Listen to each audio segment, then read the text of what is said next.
This course will help you learn what you need to implement graph algorithms and use them to solve coding challenges. Alvin's dynamic programming course is one of the most popular courses on our channel, and now he's back to teach you graph algorithms. Hey programmers, I'm Alvin from Shrugged. Welcome to our course on graphs. In particular, this is going to be about graphs for your technical interviews. Of course, graphs are a very common topic when it comes to those technical interviews. And in particular, what I want to emphasize throughout this course is the handful of patterns that come up time and time again on those technical interviews. In just about 2.5 hours, I'm going to give you all the tools you need to basically cover, I'd say, about 80% of all graph problems. And so what do I have in store for this course? Well, I think the key to victory for your data structures and algorithms, and especially your graphs, is to visualize things, right? So what we're going to do is trace through a lot of different algorithms and be sure to understand them at a high level. And that means going through different animations here. I think graphs have a pretty bad rep for being a difficult topic because, to a beginner, you can have very, very different narratives around a problem and not really understand that they're all really based on a graph premise. So we're going to realize that a bunch of different things could be understood as graphs.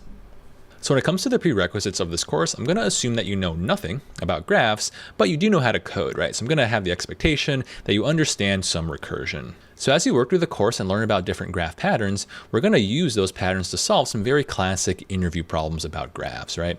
And I'm going to give you plenty of opportunity to practice these patterns in different problems. That way you'll be ready whenever you have them on a technical interview.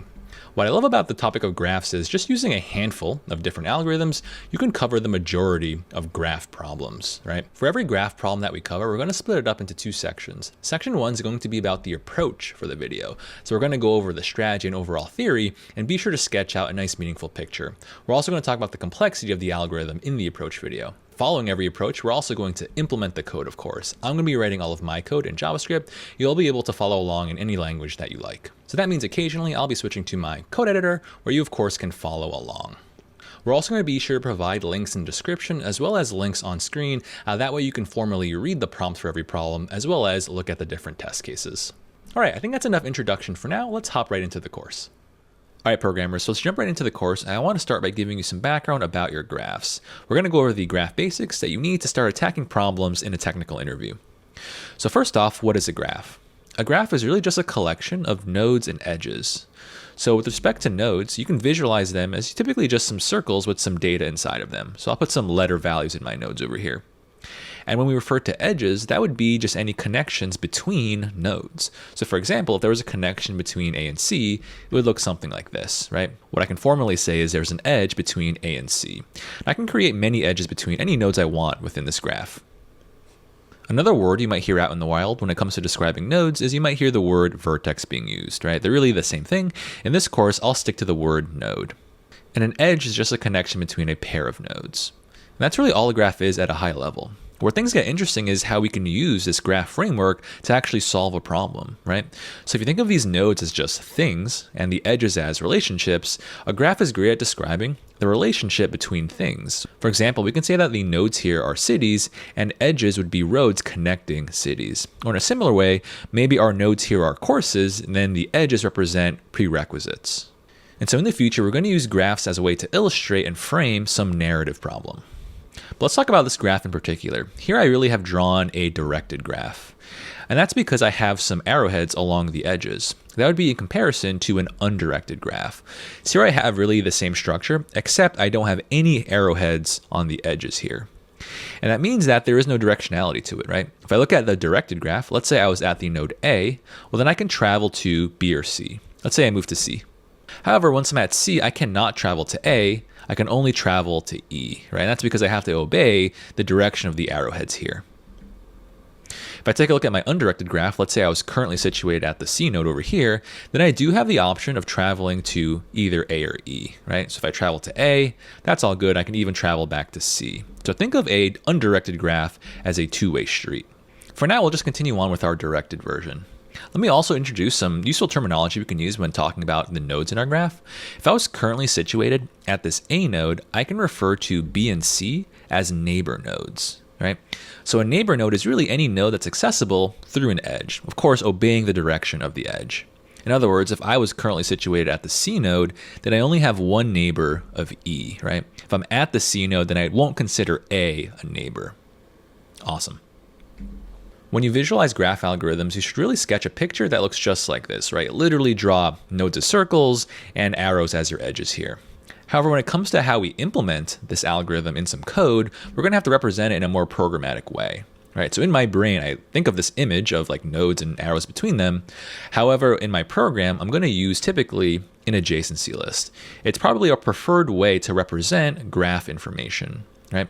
So depending on the programming language of choice you're going to use, typically we would use some hash map data structure to represent an adjacency list.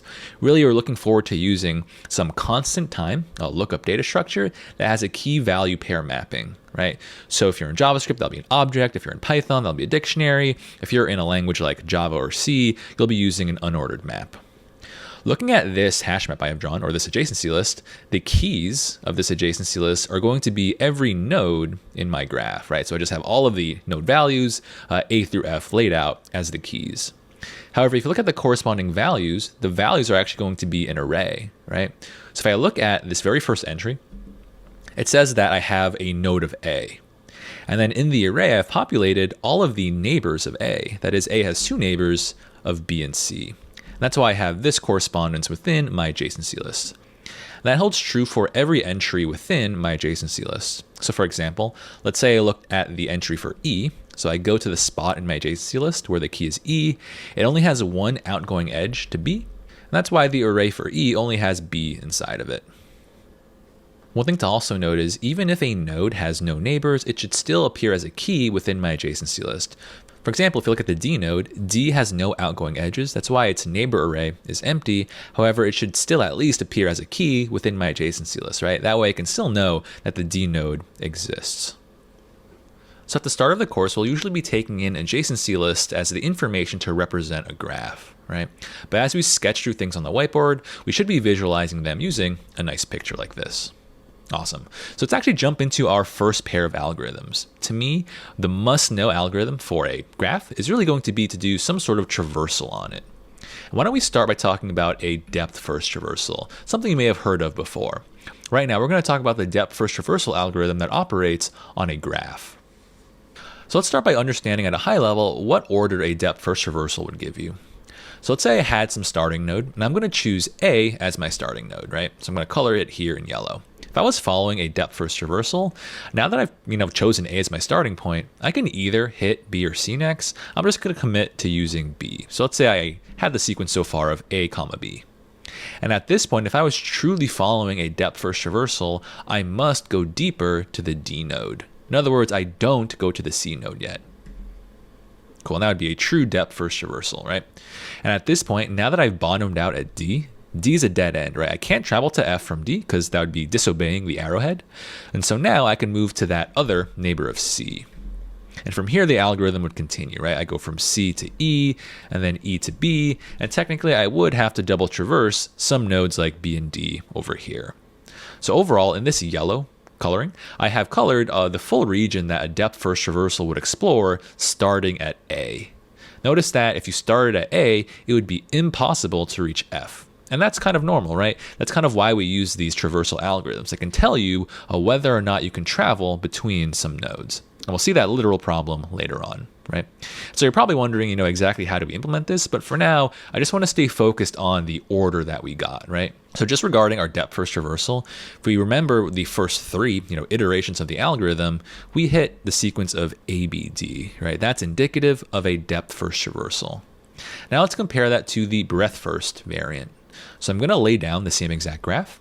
We're also going to start a traversal at the A node, but this time follow a breadth-first order. So I have A first, and let's say, I chose B as my next node. When it comes to a breadth-first traversal, it doesn't matter like which, initial neighbor you choose. So I'm just going to choose B. But now that I've chosen B, if I was following a true breadth-first traversal, I must hit C next, right? And that's the main difference between our depth-first and breadth-first traversals. For the same graph, my depth-first would start ABD, whereas my breadth-first would start ABC. And so what you're probably wondering is there any importance between this nuance, right? When would I prefer depth-first over breadth-first, or vice versa? Either a depth-first or a breadth-first traversal would explore the same exact nodes within a graph. However, it would explore them in a different order, right? And this is more obvious to see when we have a larger graph with way more edges. And so let's look at how a depth-first traversal explores again, but this time on a much larger graph. Let's take a look at this one. So I'm going to choose some random node as a starting point. Let's say I chose this node in yellow. If I was doing a depth-first traversal, what I'm going to do is, pick a direction and travel in that same direction as far as possible before switching directions. So let's say I move to the right. At this point, I would have to continue moving toward the right until I can't move to the right any longer. At which point I have to choose some new direction. So let's say it was downward. I would keep doing that until I can't move downward anymore. And so I'd have to move to the left now. And I would keep chasing this single path in a very deep direction. And so that's behavior indicative of a depth-first traversal, right? You're exploring one direction as far as possible before switching directions. Let's compare that to a breadth-first traversal. So let's say I started at the same node in pink. If I was following a breadth-first traversal, it would look something like this. From this starting point, I would explore all of the immediate neighbors of this node, kind of in a circle like this. And I would just keep applying that behavior. So what you notice about the breadth-first traversal is it'll tend to explore, all directions evenly, right? Instead of just favoring one direction all the way through. That's really the only difference between a depth-first and a breadth-first traversal. Later on in the course, I'll bring up explicit problems where you might prefer one over the other. All right, but for now, what I want to do is give you all the background you need so you can actually build this algorithm. We'll kind of talk about things at a high level. Consider this the pseudocode. Then, of course, we'll express it in some JavaScript code later on. So when it comes to actually implementing in code these two algorithms, the key is to understand that a depth-first traversal uses a stack and a breadth-first traversal uses a queue. Recall that a stack is something where you add to the top and remove from the top as well, whereas a queue is something where you add to the back and remove from the front. And it gives you two very different orderings. That's really the only difference between these two algorithms. So let's start by tracing through our depth-first traversal, of course using a stack. So I'm going to use a slightly different graph. And to visualize my stack, I'm going to use this bar to represent the bottom of my stack. Obviously, for me at least, I think of a stack as some vertical data structure. Cool. So let's say I just arbitrarily chose A as my starting node to perform my depth-first traversal, right? In the long run, I just want to print out all different node values within this graph. So what I'm going to do is I'm going to take my starting node of A. I'm just going to immediately initialize it onto my stack. So right now, A is the only thing on my stack. It's also at the top of my stack. And now I can enter the flow of the main algorithm here. Because I have a stack, what I can only do is remove the top of my stack. So that means I pop off A from the stack and consider the A node my current node being looked at, right? At this point, let's say I print out A to my console. And from here, what I want to do is consider A's neighbors, right? So if I look at the C node, what I should do is just push C to the stack, then also push B to the stack, right? And it doesn't matter like in which order you push these neighbors. If I wanted to hit B first, then I'm going to push them second, right? Awesome. And that would end like my first iteration of this depth-first traversal. Cool. So at this point, I can look at my stack, and my stack still has some data on it. So what I should do is, again, pop the top of my stack. So I'm going to pop B off my stack, and now it becomes my current. I'm also going to print it out. At this point, I look at B's neighbors. B has one neighbor of D, and so I push D to the top of the stack. Notice that because I have a stack, D ends up on top of the C, right? And so now when I get to another iteration, when I pop the top of my stack, I look at the D node as my current, right? Then I can print out D. And this feels good because so far my print order would be ABD. Notice that I kind of pursued that single path deeply following ABD. But I have to look at D's neighbors. I can take F and just push F to the top of my stack. Next iteration, my stack is still on empty, so what I should do is pop the top. F is now my current. I can print out F, but F has no neighbors, so F isn't going to push anything else to the top of the stack, right? At this point, I get to this next pass, and I pop the top of my stack, and that means C is now my current. I can print out C's value, and then I can look at C's neighbors, and I just push E to the top of my stack. On this last iteration, I pop the top of my stack, E is now my current, I print out E. Since E has no neighbors, I don't push anything else to the top of my stack. And at this point, I've reached the state where my stack is empty, and that means my algorithm is done, right? That means you explored as far as possible within your graph. Notice that it might not necessarily be the case that you're able to hit every node of the graph. In this particular example, it was possible though. Awesome. So let's redo that trace using our breadth first algorithm, which means we just adjust things slightly and we use a queue order, right? Remember that a queue is a first in, first out data structure, meaning things enter to the back and then they leave from the front.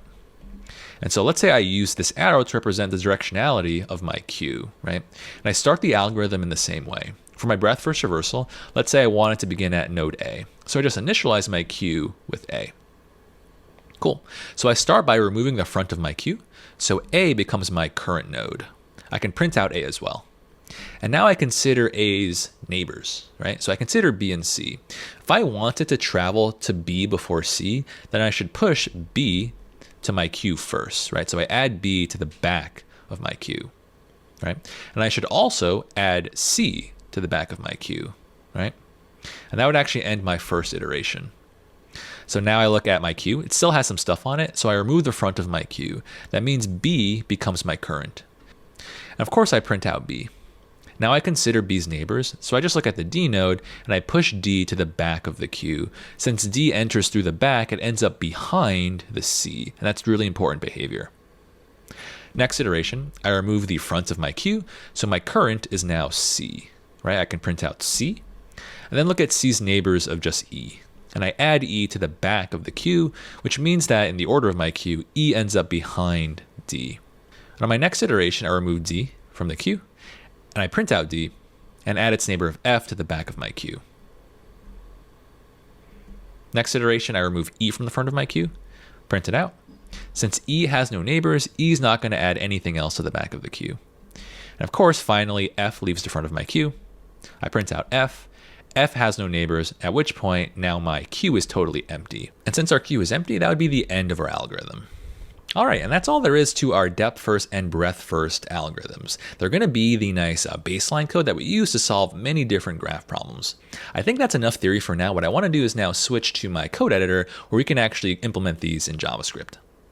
Hey programmers, so here I am in my editor. What I want to do is now show you how to implement those depth first and breadth first algorithms. So we'll start with the depth first. And my goal is really just to build a function that will print out all of my values in the graph according to a depth first traversal, right? So I'm going to define this function depth first print. I'll make it an arrow function in JavaScript. It's going to take in the graph, which is going to be given as a nice adjacency list. And this is actually the same graph in that last example we traced out. I'm also going to need to specify some starting node. Here I'll call it a source node. So I'm going to begin the traversal starting at that node. Cool. And so we know inherent to a depth first traversal is going to be a stack.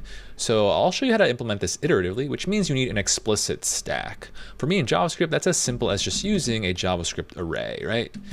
I'll make it empty at the start. And I can use this array as a stack if I just commit to using operations that manipulate the same end of the array. In other words, if I just use push and pop, that will always manipulate the end of the array, right? Removing and adding to the end of that array. What I want to actually be sure to do is I want to initialize the stack with my starting node, that is with my source node. Remember that like a node here is really just designated by some character. Cool.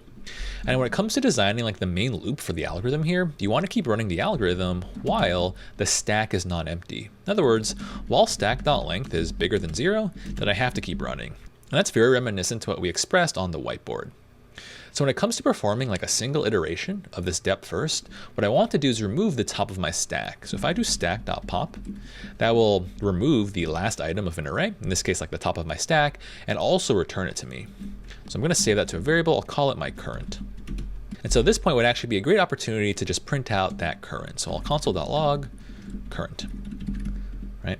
So looking at this example over here, since I initialized the stack to contain just the source node of A, on the very first iteration of this while loop, I would of course pop out A. Then I would print it out, right? And from that point, what I want to do is consider A's neighbors of B and C. So if I want to look at like the array associated with A, I can just key into my graph, right? Because my graph is an object right now. So if I say graph square bracket current, right? If current is A, that means graph square bracket current would give me back this array. I want to iterate through every node or every neighbor in that array. So I'm going to nest a loop here. I'm going to say for let neighbor of that array. So if you're unfamiliar in JavaScript, if you just use a for of loop, that will iterate in order through an array. So now I'm hitting a neighbor as B and neighbor as C.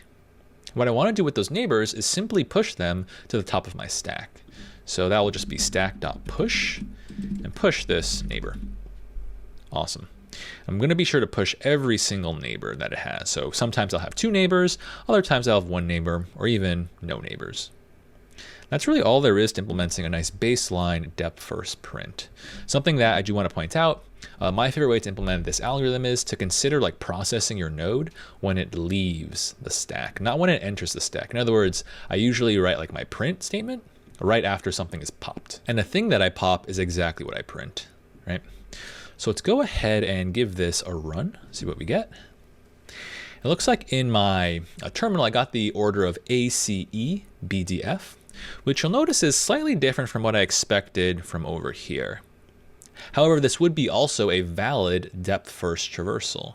What we have to bear in mind is, depending on like the arbitrary order of values within the same neighbors array, you could tend a different direction at first, right? The most important thing I look for when it comes to verifying a depth first is to make sure that I, chase the same direction before switching directions, right? So since I started out with AC, so I go A and then to a C over here, the next move would be going to E, and that's exactly what happened in my code, right? And then once I hit E, E is actually a dead end, so then I can go on to my other lateral neighbor like B, right?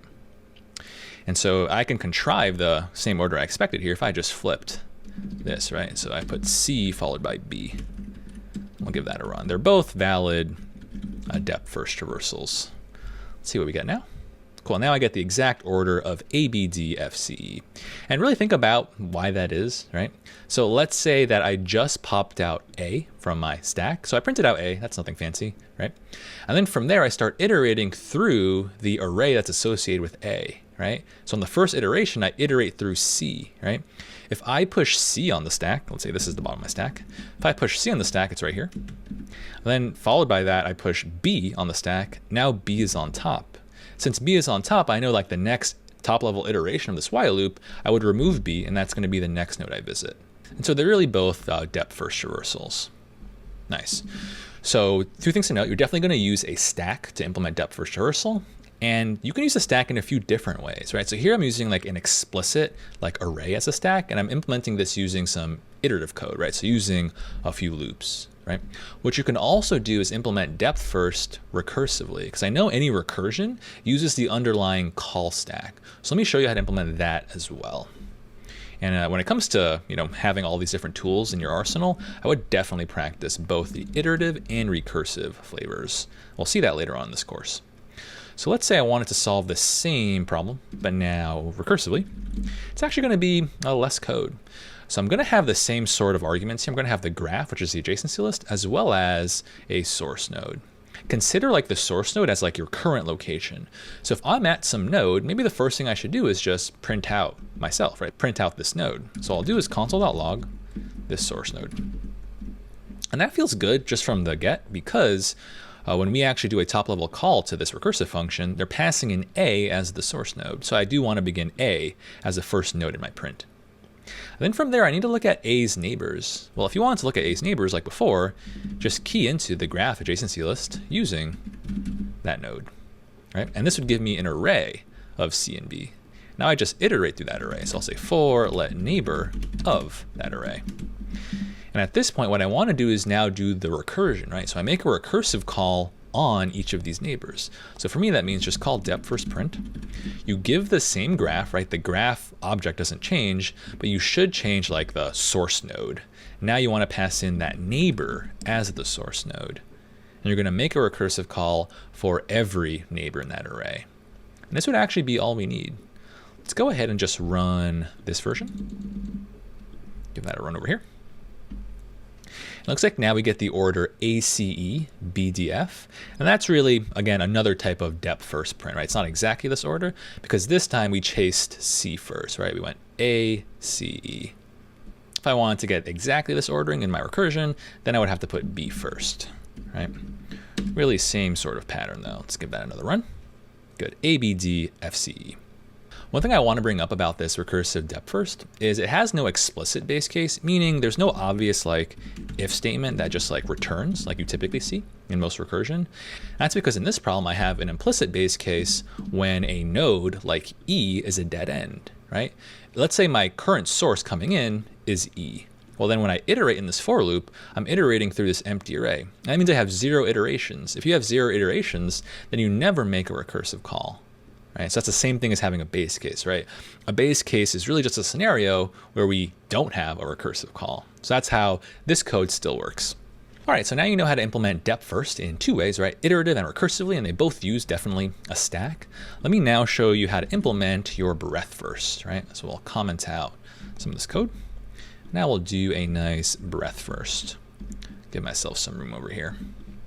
So for our breadth first, we'll want to solve this one iteratively, and it's really only possible iteratively, right? Because I know a breadth first traversal demands a queue. If you try to like implement a breadth first traversal using some recursion, then under the hood, there's some stack data structure that's going to fight against the queue order that you want, right? So for breadth first traversal, you're always typically going to be writing some iterative code. So some loops, right? So let me define this. I'll say breadth first print. Take in the full graph adjacency list, as well as the source node. And I want to initialize my queue with that source node. Again, the queue here is just going to be an array in JavaScript. So I'll say const queue equals an array that begins with just the source node. Awesome. And I'm going to use this queue by just committing to 2 specific methods on my arrays in JavaScript. So if I use array.shift, that removes the first element of an array. If I do array.push, that adds to the last position of an array. And using those 2 methods in combination would give me a nice queue where I add to one end and remove from the other end. So like before, we're going to have a while loop, and we're going to iterate while our queue is not empty. And so while queue.length is bigger than 0. Nice. And same thing as our iterative depth first, you want to start by just removing the front of your queue. So I'll say queue.shift. That will remove the first element as well as return it to me so I can save it in a variable. I like to call it current, just like the whiteboard, right? And then from there, maybe I'll print it out. So I'll console.log this current node. And from here, just consider your neighbors, right?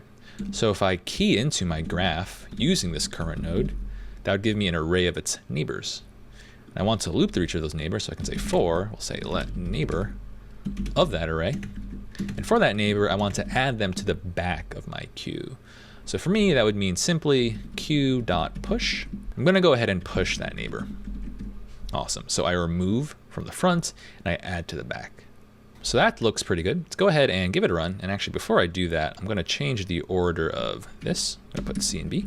Again, doesn't really matter the relative order of your neighbors. I just want this exact output. We'll talk about why that is, right? Give that a run. So I get ACB-EDF, just like I expected, ACB-EDF, right? So let's say we're on the first iteration of this breadth first print. I know that I would have just removed A because I initialized A on the queue, right? So my current is A, and I print out A. And then from there, I start iterating through this array, right? So in the first iteration, I have C. That means I put C into my queue, right? And then afterwards, I put B. If you put C and then B, that means C is at the front of the queue, which is why on the second iteration, I have C first, right? So that's how you can manipulate potentially the lateral order of a breadth first print. Awesome, and that's all there is to this traversal algorithm. What I really want to emphasize is, especially if you look at the apples to apples iterative code, you compare your depth first versus your breadth first, it's almost identical code. You're really just changing how you access items in your array, right? You either pop or push, or you shift and push. Other than that, the whole structure of this code is identical, right? All right, so that's our introduction on depth first and breadth first for our graphs. In the next section, we're going to start to solve a problem, right? Which will be really fun, just utilizing this code as our baseline tool. And in that section, I also promise to start doing the analysis for big O of these algorithms. So let's jump back to that whiteboard. Hey programmers, welcome back. Right now, let's go over the approach for this has path problem. So in this problem, we're going to take in an adjacency list representing a graph. For this problem, and really all graph problems, you definitely want to visualize this one with a picture. And so what we'll do is we'll interpret each key of this adjacency list as representing a distinct node. And if I look at any particular list, I can see that this F node should point to G and I. And they do tell us in this problem that I have a directed graph, so I'm going to draw arrowheads on these edges here. so f points to g, as well as f points to I. And I'll create similar edges based on the information in the given graph. So I end up with an image like this. And so they tell us that this is a directed graph. That explains the arrowheads, but they also tell us that this graph is acyclic. So if you're unfamiliar, acyclic just means no cycles. That kind of begs the question, what is a cycle in a graph? So a cycle would be some path through nodes where I can end up where I once started. In other words, if I started at the A node over here, then I can go to B, then from there I can go to C, then back to A, and so on and so forth. So if I did a traversal on the cyclic graph, I would get an infinite loop. And what they're saying is our graph input is guaranteed to be directed, so it has arrowheads, but also acyclic. So we won't have to consider any infinite cycles here. That being said, in this problem, we also want to take in not only the graph information, but also a source and destination node. What we want to do is return true or false, indicating whether or not we can travel from the source node to the destination node. In other words, is there a path that exists between those two nodes? For this problem, we can use either a depth first or a breadth first search to actually solve the problem here. I'll trace through in this approach video just the depth first search, but in the walkthrough, I'll be sure to code it up both ways. So let's say I started at my source node. I know that if I was doing a depth first traversal, I can either choose the I or G. Let's say I happen to choose the G next. Now I have no choice, right? If I'm doing truly a depth first, I should go deeper to the H. So then I hit this H. And as I traverse through these different nodes, I need to ask myself if my current node is equal to my destination. So far, that hasn't been true. At this point, I've bottomed out with my H node. I can't travel any deeper, so now I can move laterally to a node like I. At this point from I can either move to a K or a G. Let's say by luck I just happen to go to the G. This would actually bring me down a path I've explored previously, which we can optimize later on, but wouldn't be too much of a big deal. Eventually, if I continued this depth first search through the graph, I would end up at a node that matches my destination, at which point I can return true, signifying that there must be some path from F to K, just doing a depth first search. And as we do this depth first search, it's really important that you obey the directions of your arrows. So I should never try to travel upstream. So that was a scenario where we were able to find a path from source to destination. And that's why we return true. Let's reset and say that now I should return false. All right, so let's say my source was J, so I start at J, and I'm trying to get to my destination of F. If I start a depth first traversal here, I start at my J node, travel to the I node, and at this point I can hit either the G or K. Let's say I happen to hit the K. At this point I've bottomed out, so now I can move to the G, then from there to the H. And at this point there's actually nowhere else I can go. Right?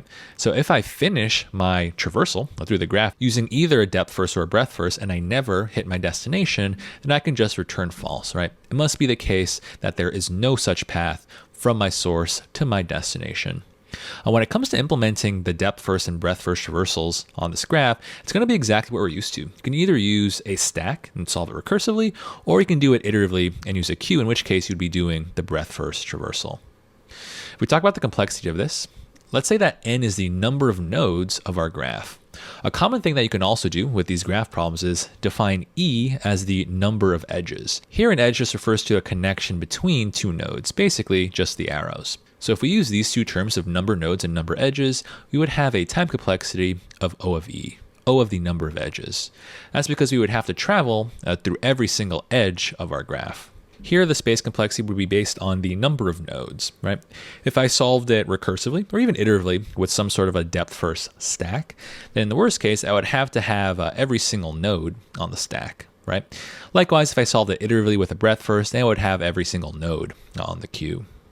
So that's just one way we can define the terms for analyzing the time and space of this graph. Typically for graph problems, another acceptable way to analyze the time and space of your algorithm is to just use a single variable and just define n as the number of nodes. And that's because if you say n is the number of nodes, then we can also say that n squared would be the number of edges. Remember that big O, it's about the worst case. So let's imagine the worst case graph. Let's say I just had these nodes of A, B, C. Well, if I wanted to create as many edges as possible, how would I just create a single edge? Well, an edge is just a connection between two nodes. So you could just really draw an edge for every pair of nodes in your graph, something like this. And that's why we can say that n squared is the number of edges of any particular graph. And so if you just wanted to use n to define the complexity here, then you could say that your time is going to be O of n squared. And your space complexity would still be O of n. Do note that these are both two valid ways for defining the complexity for very typical graph problems.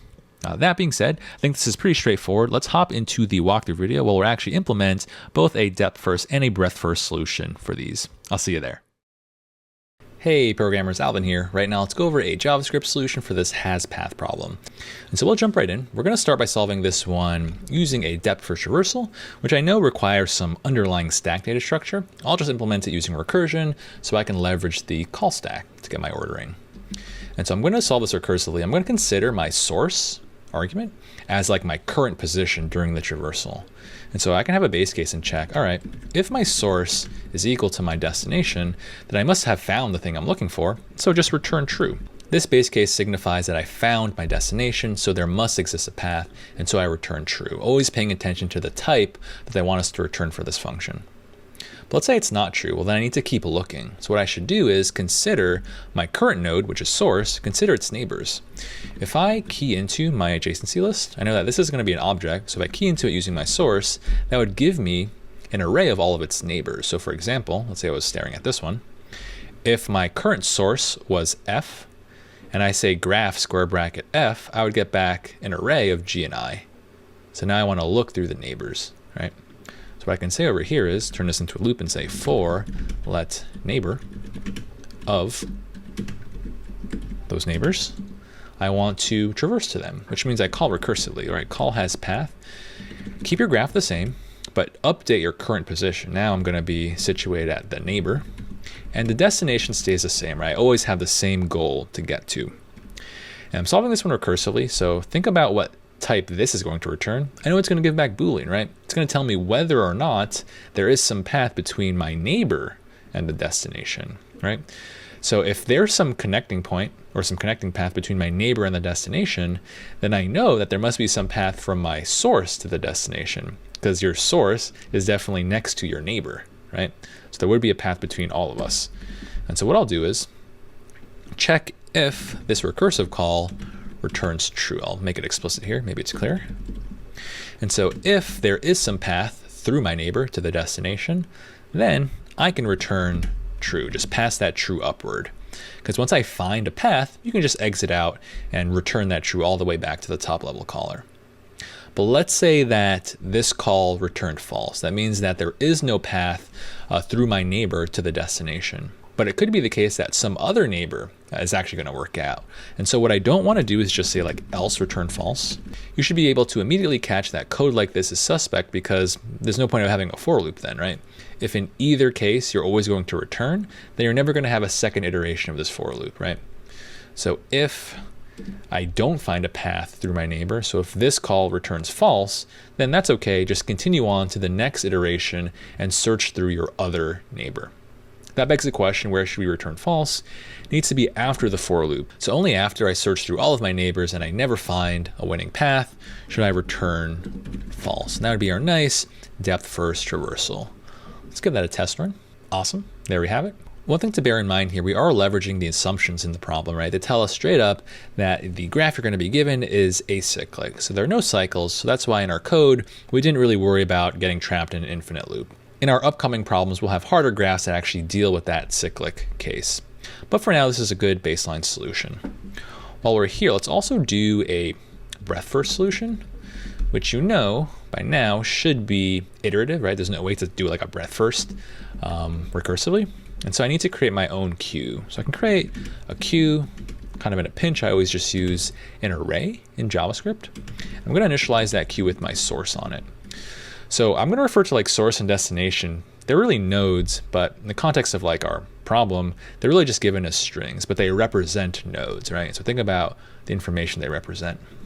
I'm going to iterate while my queue is non-empty. So while queue.length is bigger than 0. Should be familiar code, very similar to our tree algorithms. And I start a single iteration of breadth first by removing the front of my queue. So I can say queue.shift, so remove the front. I can call that my current node that I'm traversing through.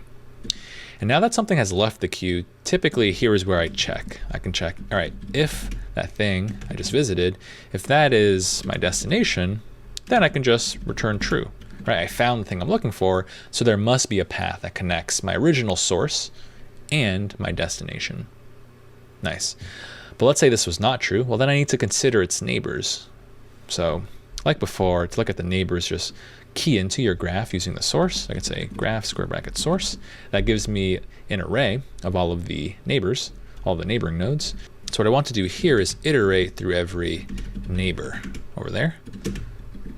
And then I can just add them into my queue. So queue.push that single neighbor. And do be sure to implement your true breadth first. So you need to make things leave from one end of your queue and you add to the other end. So this code's looking good.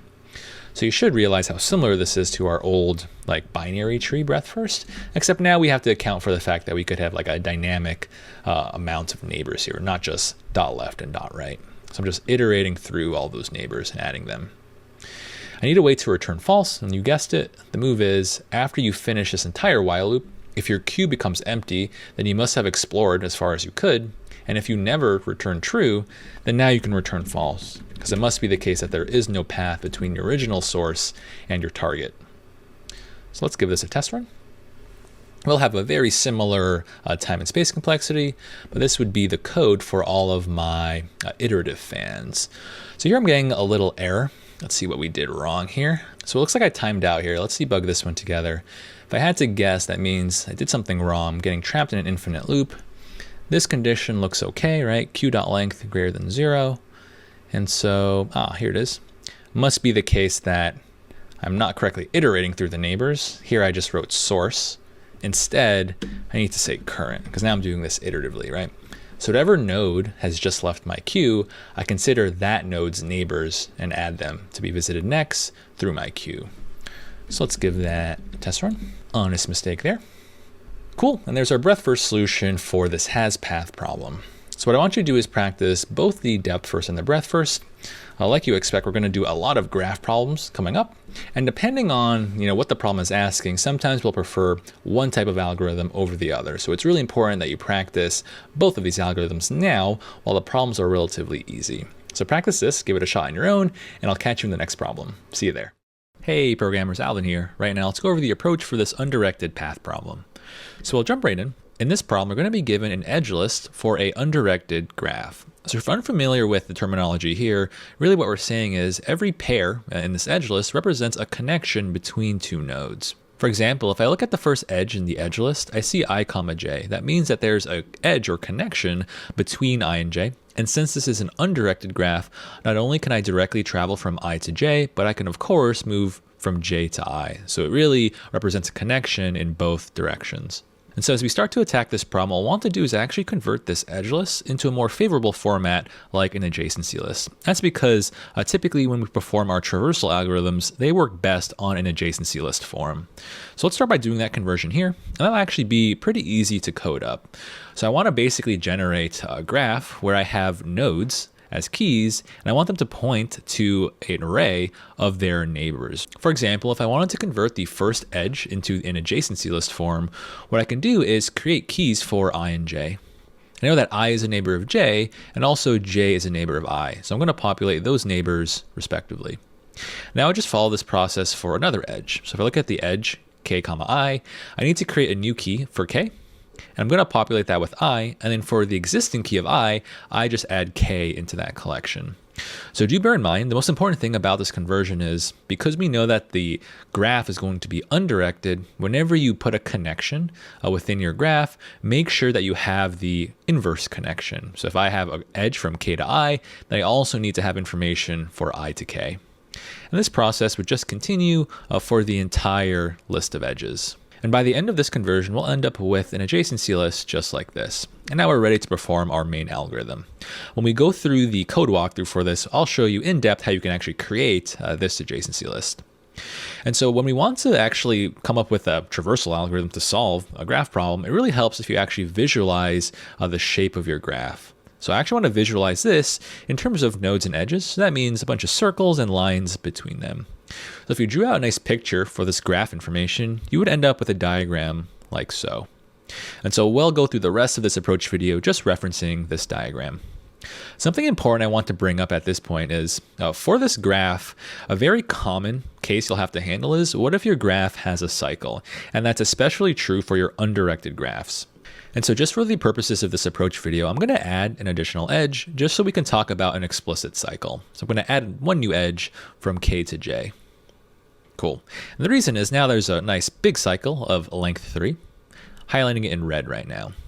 And this cycle is important to watch out for because if we don't do any special handling, we may get trapped in an infinite traversal. So imagine I started at this K node, and next I move to J, then I would move to I, and then back to K, and then back to J, and then I, and so on. So that would give me a cycle. We'll have to guard against that.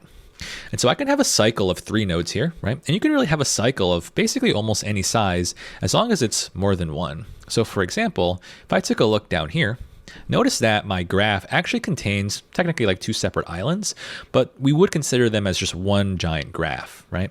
So if I look at this small island of O and N, they actually form a trivial cycle, right? If I started a traversal at O, from there I can move to N. And because I know that the edge between O and N is bidirectional, right? It's an undirected graph. That means I can travel back to O and then back to N. And this would give me cyclic behavior. So I have to watch out for all types of cycles in this problem. So in the context of this problem, not only are we given a graph, we're also going to take in 2 nodes. So let's step through an example where I want to return true or false. Is there a path between I and L? So I'm going to mark those in my graph visual. So I'm going to start at the node of I, and to solve this one, you can use any type of traversal, so either depth first or breadth first. I'll step through explicitly the depth first traversal right now. In order to avoid any infinite traversals, I want to mark my nodes as visited as I travel through them. So not only do I situate myself at this source node of I, but I'm going to mark it as visited. And you can implement this like marking a visited pattern in a few different ways. When we code this up later on, we're probably going to use a set to represent what we have visited. But for now, I'll just check them off in my diagram. And so in my diagram, if you see a check mark next to a node, that means that I already have visited it. So since I'm at this node of I want to move to its neighbors. So I'm going to move to the neighbor of J, and I'll also be sure to check it off as visited. At this point, I can move to one of J's neighbors. Let's say I move to K, and I'm also going to mark it as visited. Now that I'm at K, I can move to a few different neighbors. I could either move to I, L, or M. Let's say by chance, I chose I. And once I get to this I node, I'm immediately going to be able to see that, oh, I visited this node previously. So what I should do is not travel through I again. Instead, I should go back to the K, right? Because this I node is already visited. And that's where I actually avoid the infinite loop. So instead, I move to some of K's other neighbors. Let's say I chose the L. And at this point, I would mark it as visited. If I do a quick check, I can see that this node I'm at, L, is also my destination node. So I must have just found a path between my source and the destination. So at this point, if I find my destination, I can just return true, which is a pattern we spoke about in a previous problem. The only additional criteria we need is to mark nodes as visited. That way we don't get trapped in an infinite loop. And that's only going to be needed if we have cycles in our graph, which if they don't give us any assumptions, we should always guard against. So let's take a look at another example. Let's say I had a source node of K and my destination was O. Just looking visually in the graph, you can already see that there's no way to get from K to O because they're disconnected, right? They're on separate islands. But let's step through the algorithm regardless. So I'm going to start at K, I'm going to mark it as visited. I'm going to visit some of K's neighbors. So I can move to I, then I can move to J, and then at this point, I would move back to K and really make sure that I don't explore any of K's visited neighbors. So I don't move back to I, right? Instead, I should move to an unvisited neighbor like L, mark it as visited. Then I only have one other node to visit, which would be this M node. And at this point, I've actually exhausted this full graph region, right? There's nowhere else I can go. And once I finish my traversal, if I never find my destination node, then I can just return false, right? It must be the case that there is no path that exists from my source node to the destination node. And that's really all there is to this algorithm. Let's talk about the complexity. If we say that n is a number of nodes, let's also define that e is a number of edges. Like we said previously, this is something typically acceptable to do for our graph problems. I know that the time complexity is going to be roughly the number of edges, and my space complexity is going to be O of n, that is the number of nodes. And I think it's worth stepping through what this complexity actually means. We know big O refers to the worst case, so let's think about a worst case graph that we can have. And there are a few different graphs that you can kind of design and think of. I'll just show you one example. So let's say I was given a graph like this. Right? Notice that although Z is kind of on its own island, all of these nodes, that is A through E as well as the Z node, they're all members of the same graph. So let's say I wanted to figure out, is there a path between A and Z? So if I did my traversal algorithm from here, I'll start at A, then I move to B, and then to C, and then to D, and then to E. At this point, I've covered all of the edges in the graph. Remember that the edges are the arrowheads here. Because I had to travel through every edge of this graph, that's why we said the time complexity in the worst case is going to be O of E, right? O of the number of edges. And here we can say that the space complexity is O of N, because if you were doing this with either a depth first stack or a breadth first queue, in the worst case, you would have to add everything you visited, or that is all of the nodes, onto your stack or queue. And that's why we say for regular graph traversal algorithms, we have a time complexity of O of E and a space complexity of O of N. All right, I think we have the approach for this algorithm down pat. At this point, you'll want to join me in the walkthrough videos where we can actually see how to implement these visited patterns in some code. I'll see you there. Hey programmers, Alvin here. Right now, let's go over a JavaScript solution for this undirected path problem. So we'll jump right in. Just like we said in the approach video, this is going to be like a two-parter. First, we're going to convert our edge list into an adjacency list. That way it's easier to do a classic traversal through it. So I'm going to pretend I had a helper function here that gives me back an adjacency list. I'll call it graph. And I'm going to call this helper function, we'll say build graph. And if I pass it just all of my edges, I want it to do that conversion for me. So let's work on that helper function right now, and then we'll jump back to undirected path. So I'll create my build graph function. Just going to take in the edges, right? And I know I want my adjacency list to be in the form of a plain old JavaScript object. So create that graph object here. And I know I'm going to return it by the end, just like this. And what I want to do is fill up this graph with information from the edges. So I'm going to iterate through every edge. So for let edge of edges. So iterating through every single edge. I know a single edge would be a pair. So I'm just going to destructure out of that maybe just my two node identifiers. We'll call them A and B from the edge. Nice.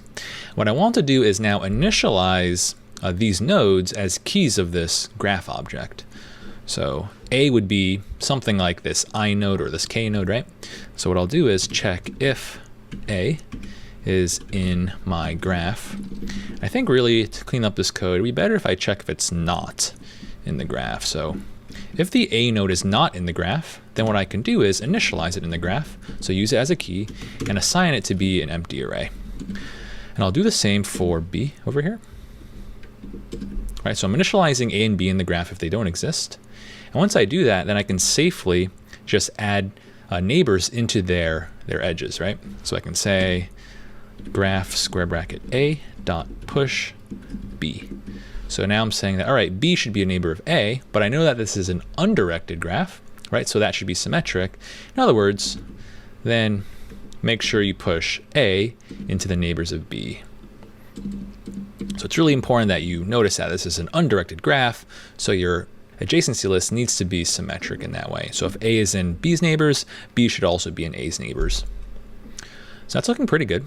Let's go ahead and see how that graph looks just with a little side test here. So I'm gonna steal maybe this snippet. Get that full snippet here. I can just run it manually. Love to make sure I can test these little helper functions before I use them. So we'll give this a run. We should just see the adjacency list form of these edges here. Let's see how it looks. So that looks pretty good.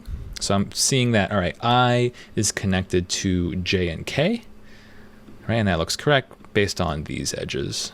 Awesome. And I also want to make sure that it's symmetric, right? So if I and J are over here, then I should have J and I over here as well, right? It should be a two-way street. All right, now let's work in our real algorithm here, which would be some sort of a traversal. Now that you have a nice adjacency list, you can do either a breadth first or a depth first traversal. I'm gonna implement, I think, a depth first. Typically for me, it's just easier to write, especially if I do it recursively. And so I'm gonna pretend I had a function called hasPath. It's gonna take in my graph now, and also a start node and an end node. So I want to find a path from node A to node B, of course. I'm going to assume that this function returns a Boolean. But of course, I have to write that function for myself. So let's stay organized in our code. We'll say has path. I'm going to take in the graph as well as node A and node B. And I think a better name for these arguments, since I'm doing this recursively, let's call this one source and this one destination. So over time, we're going to call recursively and update this source node. And that should be a familiar pattern to some other problems we solved recently. So I'll think about my base case. All right, I know that I have successfully found a path when my source is equal to my destination node. If that's the case, then return true because I just found a path. Otherwise, I have to keep looking. So I should be able to look through the neighbors of my source node. So I could say graph square brackets source, right? Remember that at any point through this recursion, source represents my current position. If I say graph square bracket source, let's say source was I would be accessing all of i's neighbors, right? So what I want to do is really iterate for let neighbor in, or rather of, graph of source. So if source is I, on the first iteration, neighbor would be j, second iteration, neighbor might be k. And for each of my neighbors, I want to travel to them. So call has path. You can keep your graph argument the same. You need to change your source though. Now you are situated at your neighbor and your destination is fixed, right? You're always trying to get to the same exact node. And I'm going to think about what type this returns. I know this is going to tell me Boolean, right? True or false, is there some path from my neighbor to the destination? And I'm going to check, all right, if that call returns true, I'll be explicit here, then I've just found a path, so just return that true, right? Pass it all the way back up. And kind of the logic that we form here is, I know that by definition, source and neighbor are definitely connected. So there's definitely a path between them. They're connected by a direct edge. So if my neighbor has a path to the destination, then I know then the source also has a path to the destination. Awesome. And so after this for loop is done running, let's say we never find that any of our neighbors make a winning path. Then that means I finish this for loop without ever returning true, which means then I can return false, right? It must be the case that this source node does not have some path to the destination. So I think we can go ahead and give this code a test run. If you watch the approach video, you'll notice that there's something important missing from this code, but we'll just run it. I can show you how to fish here. So here I'm getting an error, edges is not defined. What I do horribly wrong.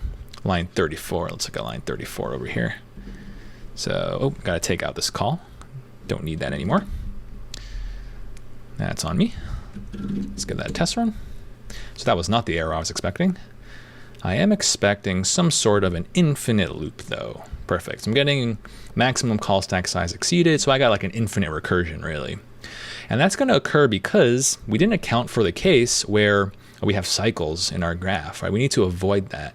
Because if I have a cycle in my graph, I'm never going to hit any of these base cases. I'm just going to keep traveling around in a circle. And if that's unclear, make sure you watch the approach video, right? And so like we said, the move here is to add some sort of data that shows where you've been previously. Typically, the way we do this for our graph problems is to track some visited set. So when I make my top level call to this has path, I know that that is the actual function that does the traversal. I'm going to pass along a new argument here, and I'll make it a new JavaScript set. So if you're unfamiliar with sets in JavaScript, they're really just a collection of items.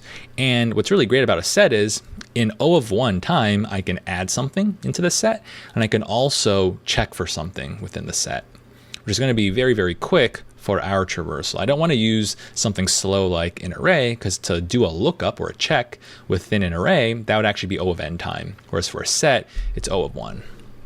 So I'm going to make a new argument here to receive. I'll call it visited. And what I want to do is, all right, check. If my source node is already in the visited set, to do that in JavaScript, I can check visited.has. Right? So if the source node is inside of the visited set, then I could return false here, right? There's no reason to travel through this node anymore. Because if it's in visited, then I must have traveled it previously. This is how I can avoid any infinite recursion. And I can also move this line downward if I wanted to. And let's say that I make it through this if statement. So that means that, all right, this node source has not been visited, but I'm visiting it right now. So I need to do visited.add source. So this expression checks if source is in visited, and this expression adds source to the visited set. I want to change a few other details here. Make sure that you pass along the same visited set through all of your recursive calls over here, because you want this visited set to be like global for the entire traversal, right? I need to know exactly where I've been in the past. And once we have that in place, that should be everything we need to prevent any cycles from giving us infinite recursion here. So let's give it a test run.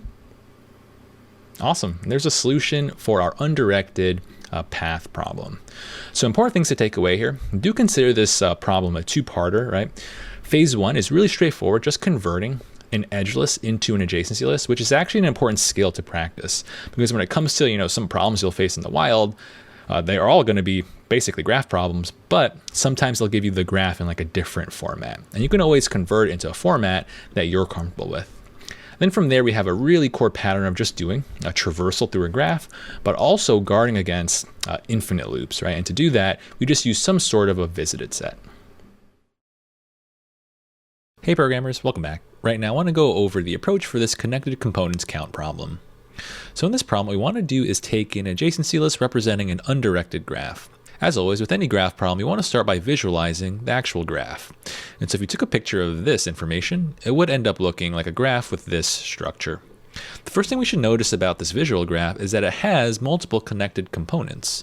So for example, I can look at this component in pink, spanning just the 1 and 2 nodes. I can look at another component spanning the 4, 5, 6, 7, 8 nodes, and finally a third component just covering the 3 node. And that's why we say that your result for your function here should be 3, right? Because there are 3 different connected components. So let's come up with an algorithm we can use to count the components. We know that a general counting algorithm is going to use some variable, and we'll initialize that count variable to 0. And the trick here is to use a combination of both some standard graph traversal code, maybe a depth first, as well as some iterative code. So what I'll do along the left-hand side is just list out all of my different nodes.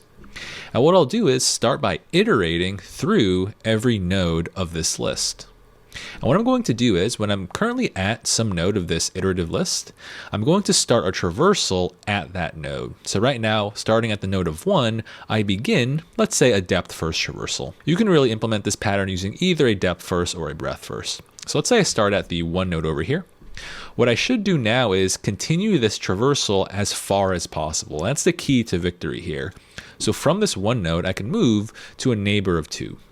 And of course, as I travel through these nodes, I want to make sure that I mark things as visited so I can avoid loops. And marking things as visited will also ensure that we don't double count any components here. Once I hit that 2 node, I've actually completed this full component. There's nowhere else I can explore. So at this point, I should increment my count by 1. So whenever I complete a new traversal on some region of the graph, I need to increment my count. At this point, I now fall back to my iterative code on the left-hand side, and I iterate through the next node. So I now look at node number 2. And if I take a look at node number 2, I see that I already have it marked as visited. So that means I don't need to start a traversal at that node. So I effectively skip the 2 and keep the count the same. Next iteration, I have a 3. 3 is unvisited right now, so I should begin a new traversal starting at this 3 node, which means I just mark it as visited. And since this 3 is a singleton node, right, it's not connected to anyone, I would actually complete the traversal just on this 3 node. At this point, I've completed a traversal, so I increment my count by 1. So now I have a total count of 2. I fall back to my iterative code, so I move from the 3 node to the 4 node, and I see that this 4 node is unvisited, which again means I must begin a traversal from this 4 node. And I'm going to expand this traversal starting at 4 as far as I can before I go back to my iterative code, right? So I'm going to explore this 6, explore this 5, explore this 7, and finally explore this 8. At this point, I've completed a traversal, so I can increment my count up to 3. And then I have to continue and fall back to my iterative code. So I look at the 5 node. I see that the 5 node is already marked as visited, so I don't start a traversal. Then I see that the 6 node, same thing, don't need to start a traversal. 7 node, already visited. 8 node, already visited. And at this point, I would be done with the entire algorithm. And there's my final count of 3. So a few interesting mechanics here, right? You're going to need to definitely implement some code or some function that does a traversal through some component as far as possible. But then you also need some iterative code just to potentially begin a traversal at every single starting point. And what you want to do is be sure to mark nodes as visited as you traverse them, because only when you mark a new node as visited and complete that traversal should you increment your count. You're probably wondering the exact details of how we implement this in some code, but don't worry, you'll realize that it's really just a spin-off of our previous graph algorithms in the walkthrough video. But for now, if we say that n is a number of nodes and e is the number of edges like usual, we know that this is really just traversing through the entire graph. So we can say that the time complexity is just O of e, and the space complexity is O of n, right? Depending on whether you do a breadth first or depth first, you're going to use that space in terms of your stack or cube. And we can also consider using the space within our set, if you use a set to mark your nodes as visited. But overall, it still would lead to a linear time and linear space solution. All right, I think I'm ready to code this one up. I'll see you in the walkthrough video. Hey programmers, Alvin here. Right now, let's go over a JavaScript solution for this connected components count problem. And so we'll implement exactly the strategy we spoke about in the approach video, so make sure you watch that first. We know that this is going to require really two different mechanisms. We're going to need our iterative code just to hop to different connected components, and we also need some traversal code to just explore some single component as far as possible. And so what I'll do here is, let me start with the iterative code. So I need to begin a traversal at every potential node. So I can say for let node of my graph, and really I say in my graph here, because for this problem we're given, looks like JavaScript objects. So if I say for let node in graph, that would give me each of these keys like 0, 1, 5, and so on. And so for every node of the graph, what I want to do is begin a traversal. So I'm going to assume I have a function here. I'll call it explore. I'm going to pass in, of course, the graph as well as that node. And what I want that function to do is do like we'll say a depth first traversal from that node as far as possible, right? So probably going to need to add more logic into this main function, but for now, I think it's about time to actually flesh out explore. So I'll choose to do this explore method recursively. So we'll define explore. It's going to take in a graph as well as my current node. I'll just call it current. Right? And then from there, I want to solve this one using a depth first, so recursion is fine. And not much to do here, but really go through my neighbors. I want to iterate through every neighbor of this node. So I can say let neighbor of graph of current. Right? Recall that graph would be an adjacency list. So if current, let me spread this out.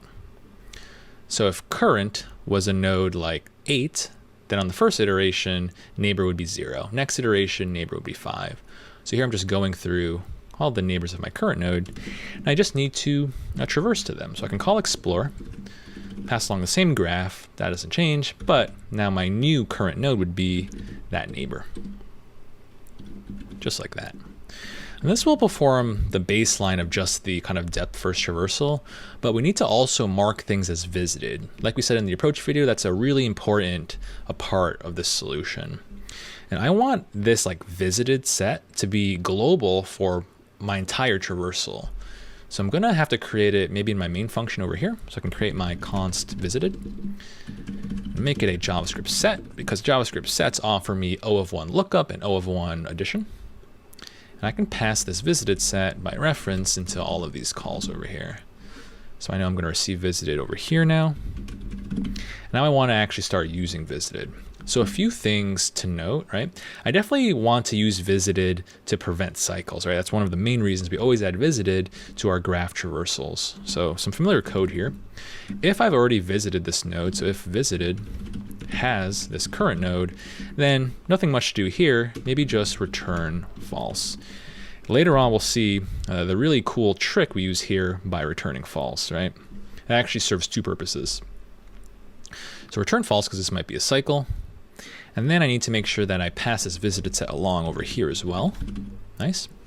And let's say that we have a current node that is not visited. So this statement is false. Well, then it seems to be that we're visiting this node right now. So now we should add it into the visited set. Nice. And then beyond that, we need to make sure that our explore function is consistent in its type, right? So what I'm going to have my explore function do is it's going to return true whenever it explores like a new node, return true. So if you take a look at this code, for my function to hit this line 17 return true, then it must be the case that it has already finished exploring all of its neighbors, right? Because I know that this for loop does the job of exploring all of the neighbors, right? So only after all of those neighbor calls return will I return true. And that must mean that I've explored this component as far as possible, right? And that seems good to go. And what I can do is, now in my main function, when I call explore it, now it's going to give me Boolean data, right? If it's exploring a new island or a new component, it's going to return true. So I can check, all right, if explore returns true, then that's a new component. So I can probably increment some count here I should have created. So I'll say let count equals 0. And I'm going to increment that count when I find a new component, plus equals 1. By the end, I should, of course, return that count.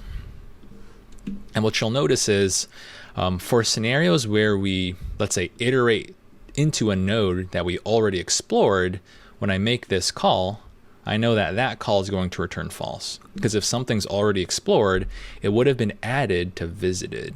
So that's why I'm using some Boolean return values for this recursive function. So that code is looking pretty good. I think at this point we might be ready to test this one. Let's give it a shot here. So some pretty tricky code. It's not very long, and this is a really core pattern here. Looks like I'm getting an error. We have something wrong here. So it looks like the answer should have been 2, but I gave back 7, so I'm counting way too high. So what I'll do to debug this one is really just maybe print out my visited. So this is a very common mistake in JavaScript. I'm going to bring in, I think, this example. We can test it manually. And what I want to be sure to do is maybe at every iteration of, let's say this for loop, I console.log what visited is. So we'll see how visited changes every time. And I'll run this manually by just hitting run. And let's see what we get here. So a few things to note. It looks like some of our keys or some of our items of the set are strings, like the 0 is a string, and other times they're actually numbers. Notice that they're missing quotes. That has to do with, kind of just JavaScript objects. Technically, keys of a JavaScript object are going to be always converted as strings, although the data within these arrays over here is going to be number. And sets can actually store both types, and so if you have like 2 different types, it's not going to be able to figure out like that those really represent the same node. For example, looking at this visited set over here, I have like the number one as well as the string of 1, which is no good. So let's just convert them all to maybe strings. So I'll check visited if it has the string version of my current node. So I'll just do the conversion for me. And likewise, I want to add the string version of the current node over here. That way I have very consistent types. So let's run that manually again. We should just see all of our strings now. Awesome. And I think we can run all of the test cases. So that's a really important thing to watch out for in JavaScript. And JavaScript's pretty unique in that regard. It just automatically converts all of your keys into strings.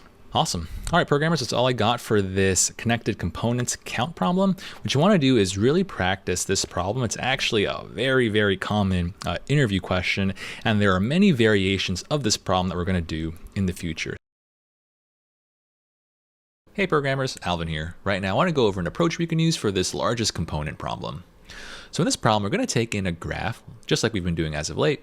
And the first thing you should probably do is think of this graph as a picture. So hopefully you drew it out so you can really understand what this is asking. Our graph information is already given as an adjacency list, so it's pretty easy to draw out. So since I have a graph like this, the first thing I should notice is it could contain multiple components, right? So here I kind of see 2 separate islands, 2 separate components. And I want to consider the sizes of each respective component. So if I look at my first component spanning the nodes 0, 1, 5, and 8, I know that they have a size of 4. There, the 4 represents the number of nodes within that component.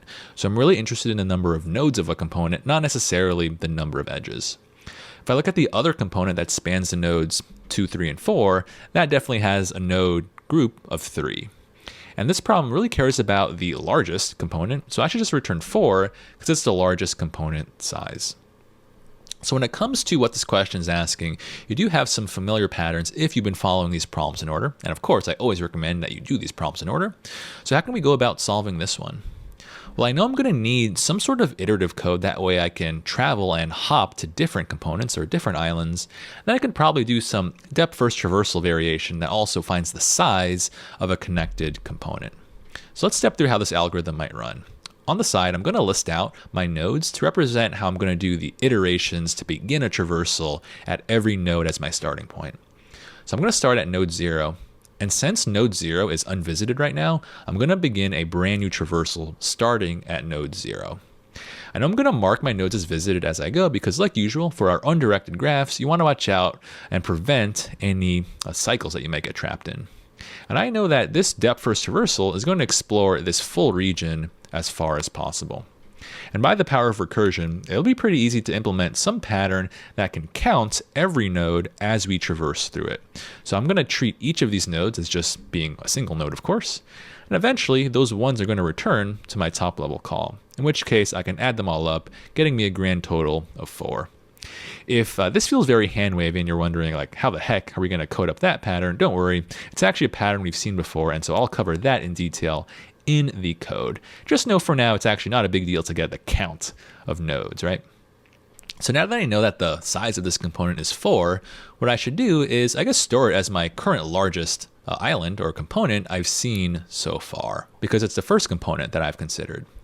At this point, I should fall back to my iterative code, so I look at the node of 1.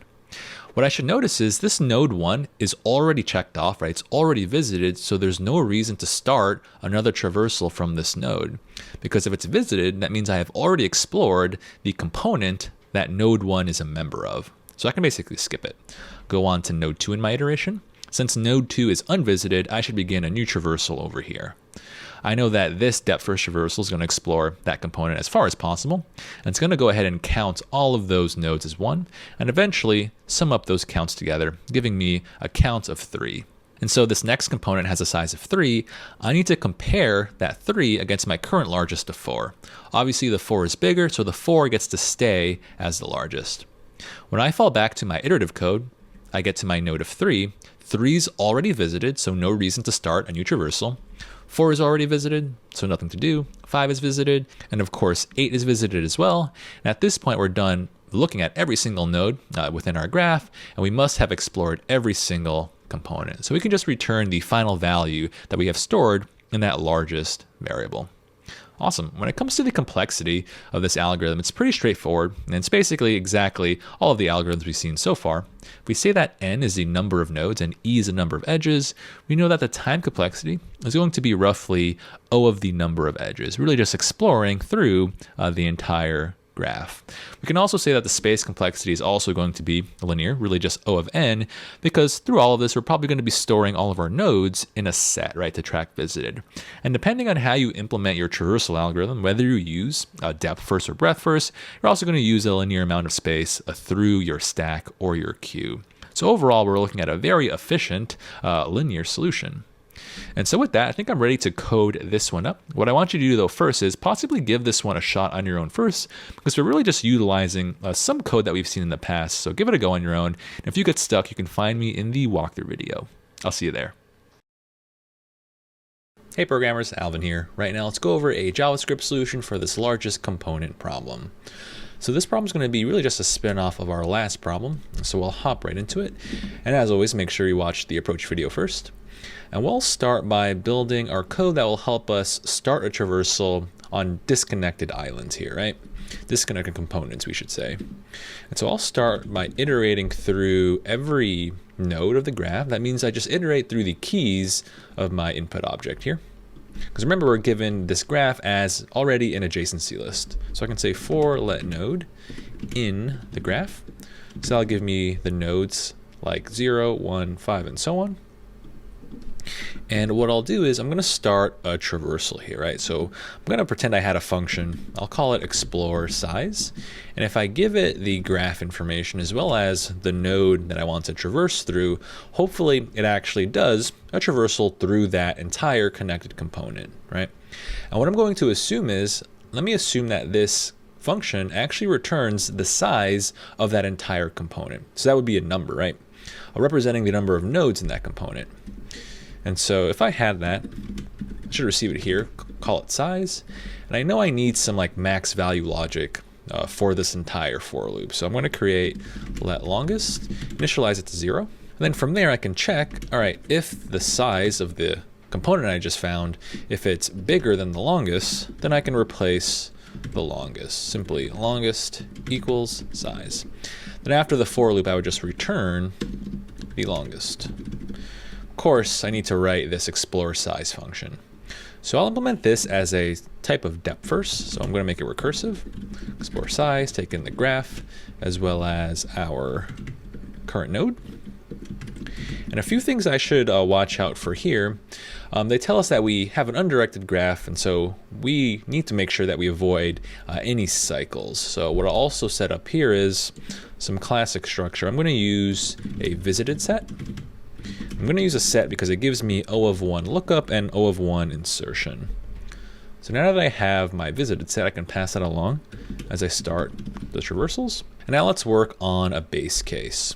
So what I'll do to get going is check if I visited this node already. So if the visited set already has this current node, then I need to return, basically avoid a recursive call, but I also want a consistent type here, right? So I'm assuming that this function gives back a number representing the size. At some point in my traversal, if I get to a node that has already been visited, that means I counted it already.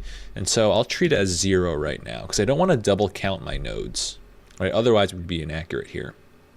And now beyond that, what I can do is maybe create a variable here. I'll call it size. I'm going to set that equal to 1 to represent the current node I'm on right now, right? If this condition is not true, then it's the first time I'm seeing this node, so I need to count it. And what I'll also be sure to do is add it to visited. That way I don't get into a cycle into the node later on. Nice. And at this point, I need to make my recursive call on the neighbors of this node. So like we usually do, we can say for let neighbor of graph of node. So remember your shape of data here. So if node was a key like 5, when I say a neighbor of graph of node, that would iterate through the neighbors of 5. So 0 and then 8 and so on. And so here I make my recursive call. So I'm going to call the same function, explore size, pass along the same graph, but now you're situated at your neighbor, and you can provide the same visited set. And here's where I do my recursive leap of faith, right? I'm going to assume that this explore size function is working. So if it was working, what would it give back? It would give me back a number representing the size of that graph, right? Beginning at my neighbor. So whatever number I get back here, I just want to increment my size by that. Right? And that would accumulate basically a count of all of the nodes in this fully connected component. And after I'm done exploring my neighbors, I would have explored the entire component fully, so I can just return my final answer, which would just be the size over here. Really important thing you need to do is make sure if you follow this kind of strategy, you start your size equal to 1 and you add to it over time, because this 1 represents the current node that I'm at. I know that every call is going to count its own node.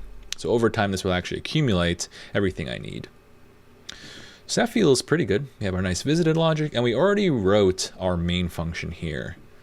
Notice how we're splitting up this code in a nice little helper function here. I think it's the best way to express this, and it's very similar to some previous problems that we've done. All right, I think at this point, let's go ahead and give this a shot, see what we get. Should be able to put it through a few different test cases. Nice, and there we have the largest component problem. So a few things I want to draw your eye to. Remember that for your graph problems where you have disconnected components, you're going to need not only your traversal code, but some just iterative, a mechanism, usually just a loop, to make sure you can hop to different components, right? Because if you only had your regular like traversal function, by definition, there is no edge between separate components, so you would never be able to explore the full graph otherwise. All right, programmers, practice this, and I'll catch you in the next one. Hey programmers, Alvin here. Right now let's go over an approach we can use for the shortest path problem. So here we have another graph problem, and your graph is going to be given as an edgeless. So the first thing you should probably do is of course visualize this graph, and in the context of your code, it probably would be best if you converted it into an adjacency list. Since we've seen that pattern a few times in some recent problems, I'll leave that part to you. But we're going to end up with a graph that looks like this, and in this problem we're also going to be given two nodes. Here let's say W and Z. What I want to do is return the smallest path between these two nodes. And here I have two obvious paths, right? One way I can get from W to Z would be to go through X and Y. And there I can see that that path length would be 3. Do note here that we're going to consider the path length as the number of edges within the path. So not the number of nodes, right? So that means, how do I calculate 3 here? Well, it's really just 3 lines, right? 3 edges. That's one way to get from W to Z. Another obvious way to get from W to Z would be to go through V, in which case I would only need to use 2 edges. So that path length is of course 2. And in this problem, what I want to do is return the smallest possible path length. So I should return the final answer of 2 here. So we know that this problem is going to require us to do a graph pathfinding algorithm. And the question is, which one should we take? We either can choose, of course, a depth-first traversal or a breadth-first traversal. I'll cut to the chase here, and both of them would actually give you a strategy that works, meaning you can solve this with either a depth-first or a breadth-first strategy, but maybe one of these algorithms would be better than the other. So let's consider the possibilities. So let's say I had some large graph, we'll think abstractly right now, so kind of just looking at an abstract example, and let's say I was stepping through some depth-first traversal. Let me say I have my starting node in yellow, and I'll have my target node in blue. So what I want to do is, again, figure out what's the minimum path distance between these two nodes. Obviously, you know, just in the long run, you should get an answer like 2 here, right? Because 2 is definitely the shortest path between these two nodes. If we did a depth-first traversal, I know that depth-first would force me to look in one direction as far as possible until I have to switch directions, right? So from my starting node in yellow, let's say we move to the right. That'd be 1 edge, and move to the right again, 2 edges, move to the right again, 3 edges. And at this point, I can't move right anymore, so let's say we move downward. So I have 4, 5, 6, have to switch directions again, 7, 8. And at this point, we kind of already see that this is going to end up possibly getting to the blue target node, but it wouldn't be the shortest path. Something unfortunate here is, although my start and end nodes are really close together, a depth-first traversal could be unlucky in that it may search in a totally wrong direction and snake all the way through the graph until it eventually finds my target node, at which point I definitely don't have the shortest path. So I think a breadth-first traversal is going to be more useful here. So let's say I started at my green node, still my same starting point, and if I did a breadth-first traversal, I know that breadth first means I'm going to explore all of the directions very evenly. So it would look like this. So I would explore all nodes 1 edge away from my starting point. And then from there, I would begin to explore all nodes 2 edges away from my starting point. And at some point, I'm going to hit my target node. And if it's the first time I'm seeing my target node, then by definition, I must have just found the shortest path, right? The shortest path would just be 2. So that's my high-level argument for why a breadth-first search is going to be more useful, in my opinion, for this problem. Let's step through this process a little more algorithmically. So let's say I had my original graph, and if I'm going to do a breadth-first traversal, I know that I have to use a queue, right? No matter what, a queue is what gives you that breadth-first order. And what I'll do is, as the items of my queue, I'm going to store not only the nodes, but also the distance from my starting point. So that means I'm going to initialize my starting node on the queue along with the distance of 0. And that represents the fact that, all right, that node of W is 0 edges away from the starting point because it itself is the starting point. So at any point in time, the items of my queue are always going to be pairs, right, of node, comma, distance. So now we can begin our general algorithm. I'm going to keep iterating while my queue is not empty. A single iteration of breadth first would remove the front item of my queue, and I'll label it as my current node. At this point, I should check, all right, is my current node of W the thing I'm looking for? It's not, so I need to explore W's neighbors. So I can look at the X node, and I know I need to add it into my queue. But when I add it into my queue, I want to make sure I tag it with a distance. So if my current node has distance 0, I know that a neighbor of this node would have distance 1. So I just increment the current distance by 1. So onto my queue, I put an item that says x, 1. And I have a similar scenario for this v node. It's also a neighbor of w, and so I put v, comma 1 on my queue as well. At this point, I can go to my next iteration, remove the front of my queue, so I look at the x, and then I look at x's neighbors. Do bear in mind that because I have an undirected graph here, x really has two neighbors, right? It has w as a neighbor as well as y. So something you should already know is I need to track visited. In other words, when x is going to consider its neighbors, it should really only care about the y, right? I don't want x to put w back on the queue because then I would get an infinite cycle. So I'm just going to look at the y over here. I'm going to add it to my queue. Because I know my current node of x has a distance of 1, y must have a distance of 2, always just incrementing the distance by 1. Cool. And then I'll carry on with this algorithm. I remove the front of my queue now, which would be the v node. And at this point, I can consider v's neighbors.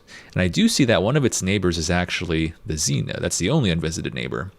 I'm going to be sure to add z into my queue and tag it with a distance of 2, right? Because if my v has distance 1, its neighbor would have a distance of 1 greater.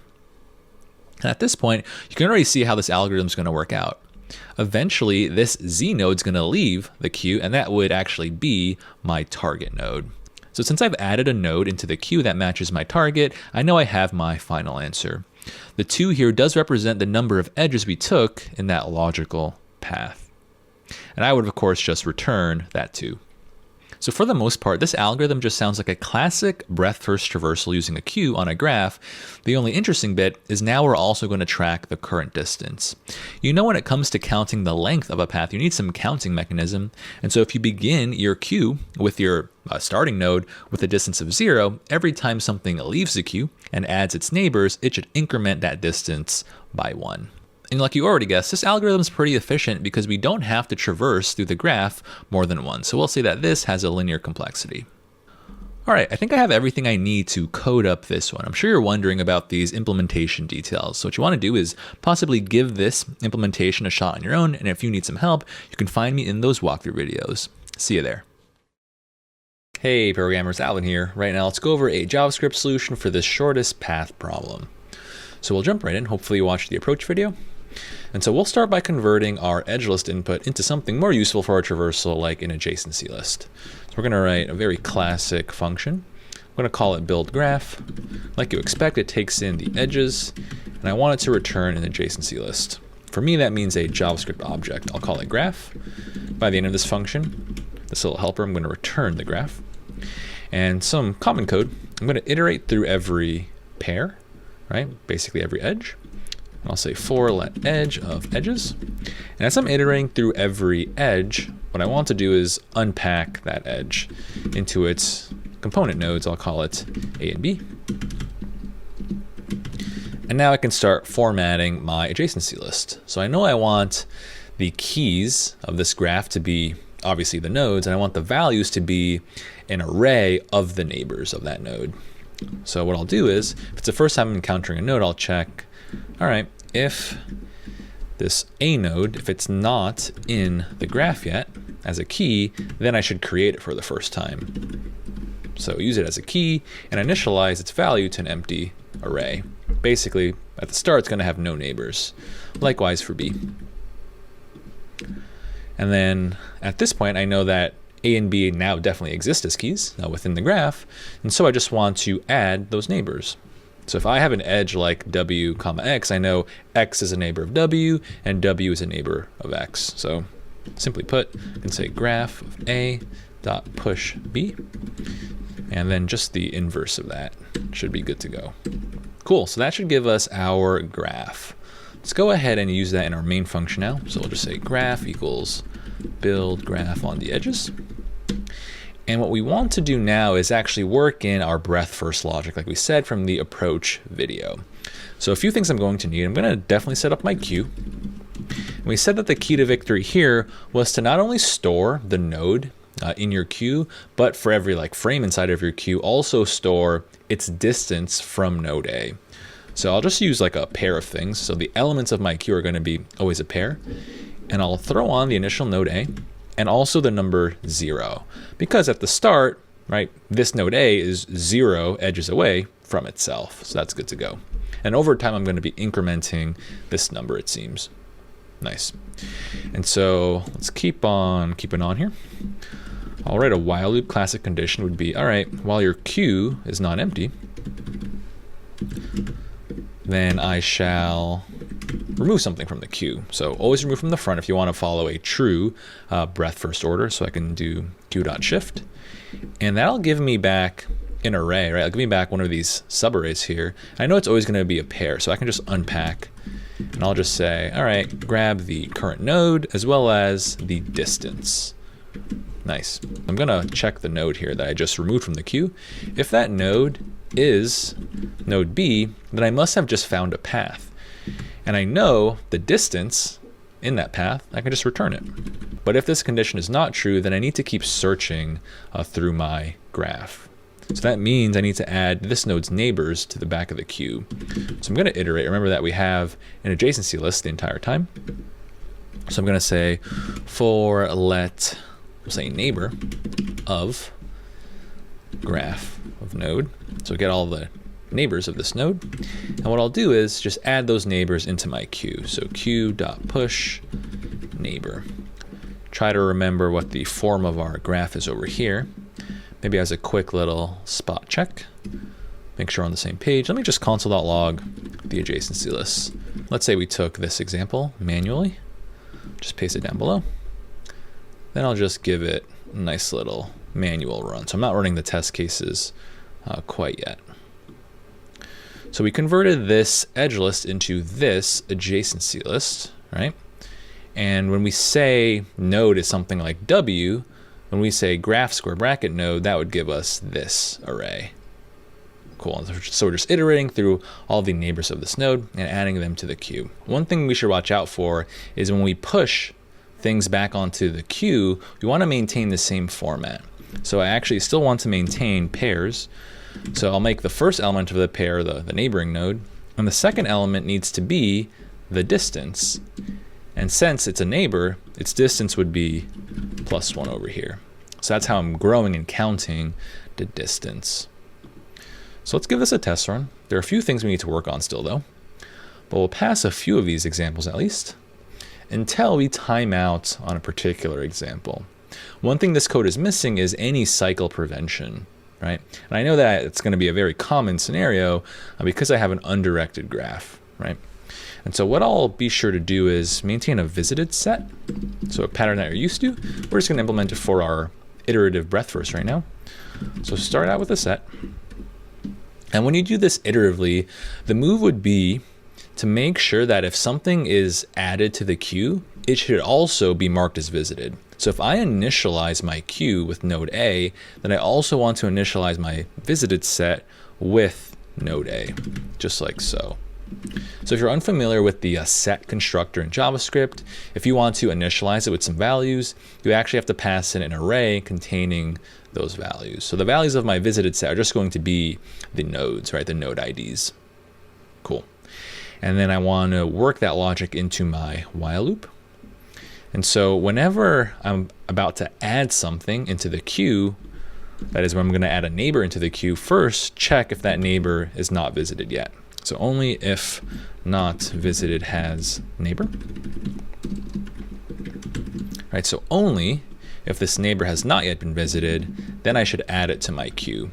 And if I'm about to add it to the queue, like we just said, anything that enters the queue should immediately be marked as visited. So here I'll say visited.add the neighbor. That should avoid adding any particular node more than once into the queue, avoiding any cycles. Awesome. So that feels pretty good. Let's give that a test run now. So we hope to not time out at least. On that same example, we're actually returning undefined where we expect -1. So if you look at the actual prompt, they tell us that, all right, if you can't find a path between A and B, then you should return -1. So if you look at example or test 04, and you kind of drew it out, you would see that there would be no such path that connects B to G. The reason we're returning undefined right now is we're going to finish our traversal, meaning our queue is going to empty out, and then we're just going to hit the end of this function. And if I don't hit a return line by default in JavaScript, I'm going to get undefined. So we know if we finish the while loop and we never found node B, then we can just return -1. That must mean that there is no such path that connects A to B. So let's give this a test run now. And this should be our final version of our shortest path algorithm. Awesome, so be sure to practice this algorithm before you move on, and do make sure while you understand the choice of breadth first here over depth first. For most of your basic just graph problems that require you to calculate a shortest path meaning just the number of edges, typically you'll find breadth first the easiest way to calculate that. Hey programmers, Alvin here. Right now let's go over to the approach for this island count problem. So in this problem, we're going to be given a 2D array representing a grid of land and water. So here we have L characters representing land and W characters representing water. Let's try to visualize this. In this problem, what we want to do is return a number representing the number of islands on the grid. We're going to consider an island as a vertical or horizontal connected region of land. So in this particular example, we should return 4 because there are 4 different islands. We can label them as such. This is going to be a new type of problem for us, and we should really think about it as if we have a graph. I'm going to refer to these style problems as a grid graph. And so although we're not given any explicit like nodes and edges, I can still think about positions of this graph as nodes. So for example, let's consider the indices here. So I have my row indices along the left-hand side and my column indices along the top. And I can designate any position of this grid using a pair of row and column. So for example, if I looked at position 3, 4, that would be this position over here. And what I should do is mentally think about a position as if it's a node. And if I'm at some node, I do have some potential neighbors. Given any position of this grid, I have at most 4 neighbors in the up, down, left, and right directions. Given any position of the grid, it's really easy to determine what our potential neighbors are. It's really just a matter of adding or subtracting 1 from either the row or the column. Let's generalize this formula. So let's say I was at some position, we'll call it RC. If I wanted to go upward, that would mean you decrement the row by 1, keep the column the same. If you went down, that would mean increasing the row by 1. If you went to the right, that would be increasing the column by 1. And if you want to go left, then you should just decrease the column by 1. Do bear in mind that the top left position of our grid is going to be 0, 0, and that's why we have this type of arithmetic rule. So now that we're starting to frame this grid problem as if it's a graph, we can use some common patterns. I know that this problem is really asking me to count the number of connected components or the number of islands on this grid. So I'm going to need some iterative code, probably some nested loops, to just iterate through every potential island and start some traversal at that island. So when it comes to our iterative code, we just want nested loops to iterate through every row column. That means the iterations should look something like this, just moving left to right until we finish a row, in which case we can go to the next row. But let's actually iron out the main logic that we need in our algorithm. So let's say we start our nested loops from the very beginning. What I do is check my current position. What I want to do is check if my current position is land. Right now it's water, so I can just continue. On the next iteration, I do have some land position, and since I'm on a piece of land right now, what I want to do is explore this land region as far as possible, probably using some depth first traversal. And do bear in mind, like most of our undirected graph problems, we're going to need to be sure to mark things as visited so we don't get trapped in any infinite cycles. So for example, if I start a traversal at this position, I can go downward, but I can also go upward from here. And I can bounce back between the two, going up and down, giving me an infinite cycle. So we know how to fix this using all of our graph mechanics, right? Just use a visited set. So if I do a depth first traversal starting at this position, I know I'm going to mark off all of these land pieces as visited. And what I also want to do is make sure that I increment a count representing the fact that I've just explored some new island fully. So right now my count's 0. Since I just finished exploring something, now my count is 1. And at this point, I can fall back to my iterative code to scan for another island. So I move to the right, it's water, so continue, water, continue. Now I have another island, and again, I just do some depth first traversal through it. And of course, I increment my count. This pattern will follow, right? Eventually, when I hit the new row, I could be at a land position, but I should also make sure that this land position is unexplored, right?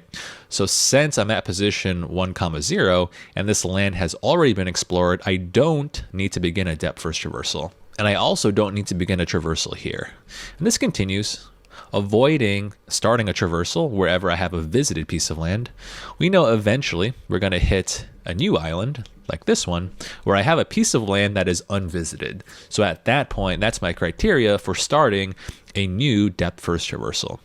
I explore this region, increment my count, and continue business as usual until I hit this final island that is unvisited. And so I visit it and increment my count. And by the end of my iterations, I should have my final count of 4. So that logic is actually pretty straightforward. Just a variation of our classic connected component counting logic, except now we're adjusting the criteria we use for looking at neighbors, right? Our neighbors are actually going to just be either above, downward, to the left, or to the right of our current position. When we talk about the complexity of this algorithm, we should consider the size of the input and the fact that it has 2 dimensions, right? So if I say that R is a number of rows and C is a number of columns, well then the iterative code is pretty straightforward. I know that's going to give me R times C iterations. And if I also consider any potential depth first traversal I do starting at some land, in the worst case, I could have one giant island, which is also going to be R times C. So the overall complexity is just going to be R times C. The space complexity for a very similar reason is R times C, because imagine that we mark all of these positions as visited, that probably means we'd have to add them to some set. Right? So I have R times C different positions, and by the end I could add each and every one of them into my set. This space complexity of R times C also includes any traversal related data structures like stacks or queues, depending on how you implement this one. So overall, this is going to be a very efficient solution to solve this one. What you should do is probably give it a shot on your own first, and if you get stuck, you can find me in the walkthrough videos. I'll see you there. Hey programmers, Alvin here. Right now let's go over a JavaScript walkthrough for this island count problem. So as always, make sure you watch the approach video first, and we'll jump right in. So we know that this is really just a spin-off of our kind of graph connected components problems, except now we have a grid graph, right? And I can still think about like this grid as if it's a graph, because if I think about any particular position of this grid, I know I have some neighboring positions that I can travel through, mainly my 4 neighbors up, down, left, and right from me. Let me start by laying down some iterative code that can begin a traversal at every node or every position of this grid. That way I can start considering different islands, right? So I'm going to use just a for loop for this. I'm going to iterate through every possible row column combination, so every position. So I'll say let R equals 0, iterate up to the length of the grid, so grid.length, do R plus equals 1, and do something very similar for my columns nested inside, right? Watch out for some details here though. Looking at the examples, we can't actually assume that we always get a square shaped grid. Square meaning like as if the number of rows was the same as the number of columns, because sometimes I'll have like an asymmetric grid occasionally, right? If I look at this very first one, it looks like the width is going to be 5 here, but the height is 6. So separately for the columns, I want to reference the column length over here. So I can say grid 0 length. Nice. And so at this point, I have some row column position. I want to begin a traversal, let's say a depth first traversal at that position. So here's where I invoke some like helper function that we'll make in a little bit. I'll call it explore. And what's going to do is, of course, take in the grid information, as well as the row column I want to traverse through. Nice. And at this point, I think we'll actually hop to building this helper function. Then we probably need to fill out some more logic within our main driver function here. So let's bake this explore helper function. So taking the grid and your row column. And something I should also consider is, because I know that this is really a type of graph problem, right? I want to prevent infinite cycles, right? So consider this. Let's say I was somewhere in the middle of my traversal, and let's say I was at this piece of land. I know that this piece of land is going to travel through its right neighbor, and it could be the case that this piece of land now travels to its left neighbor. So I go left and then right and then left and then right. That would give me an infinite loop, right? So whenever you have this notion of like undirected graph or undirected connections, then always guard with a visited set. We've seen this pattern before. So maybe up top globally for the entire traversal, I'll create a visited set. So in JavaScript, just a new set. And you're probably wondering, what am I going to make the members of this set? Well, I need to designate positions, right? Think about it as if positions are like the nodes in this grid, in this graph, right? And so what I'll do is pass along this visited set so I can accept it as an arg over here. And when it comes to using your visited set, what you want to do is make sure you combine your row and column, because together they designate your actual position. And I think this is actually worth going through specifically, more of like a language thing in JavaScript compared to other programming languages. So quick aside over here. Let me give myself some more room. It might be a while. Because if you're unfamiliar with sets and you don't kind of know their nuances, it might actually hit you in the butt later on. So let's say I had a set. So I'll create, I don't know, set S, get a new set. And let's say I added, I don't know, like an array containing a row column position. So I'm going to say is, all right, maybe I had position, I don't know, 1, 3, and I added that into my set. So I do s.add that position. This is actually a common gotcha in JavaScript. If you put any like reference type, so like an array or like an object, into your set, it's actually going to check for reference equality when you check for existence later on. In other words, now I can't really do console.log s.has13 because this array literal is technically a different array in memory. So I wish I could get like true back in this scenario, but I'm not going to get a true. So we'll just run that manually, see what we get. So like we say, we're going to get a false here, which is not so good. So instead, your fix would be to actually convert this into some string data. So instead, maybe write it as if you had 1, 3, because strings are primitive types, and it would actually be able to store that string. So whenever I say the string literal, this would actually give me a match now. So I should get a nice true here. Awesome. So we'll want to use that pattern to our advantage. And so maybe I'll start by creating some position variable that's going to be like the stringified version of our position. So just take my row, maybe add a comma, and then also put the column here. Nice. And the reason I want to comma separate is I need to have different bounds for my row and column. In other words, imagine I had a row of, let's say, 12, and I had a column of 4. If I turn that into a key or a position, that would give me position as it looks like 12, 4. In another scenario, let's say I had row 1 and then column 24. That would give me a position of this, right? 1, 24. Right? It's really important that you put a comma to separate your row and column positions, because imagine I didn't put the comma. Then I would have a collision here, right? I have two totally distinct positions, right? 12, 4 and 124. And if I don't put a comma, they look like they have the same position key. So that's why I need to comma separate them. Common gotcha there. But now that I have this position, I can use it to my advantage in this visited set.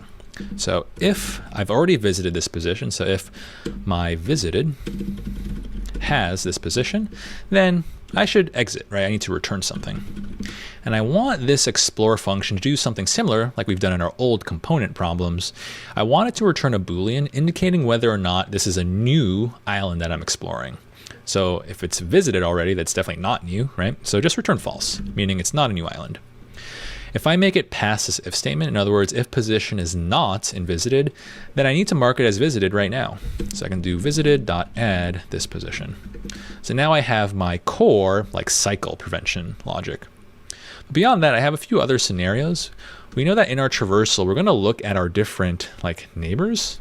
And so what I want to do is make sure that I'm in bounds here. So I'm going to check. I like to split this up into variables. I'll say I want a Boolean variable called row in bounds. And what I'll do is just check if 0 is less than or equal to the row, and that row is strictly less than, we'll say, the length of my grid. So I'm just checking to see if my position is in bounds here. If I do a quick check, I need to be inclusive with 0 because 0 is a totally valid index, right? I need to be exclusive with the length, because imagine I had a grid with length 5. Its last valid index is 4, so I need to be strictly less than here. And I'll write a similar variable for my column inbounds, just like this.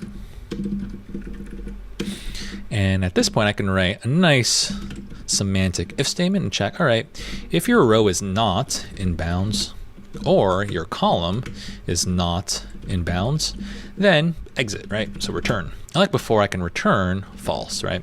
Because I should not consider like an invalid position, an out of bounds position, as an island, right? So that's looking good. Final base case I need though is, what if my current position is water, right? I only want to do my traversal through land, and so I'll add another if statement for that.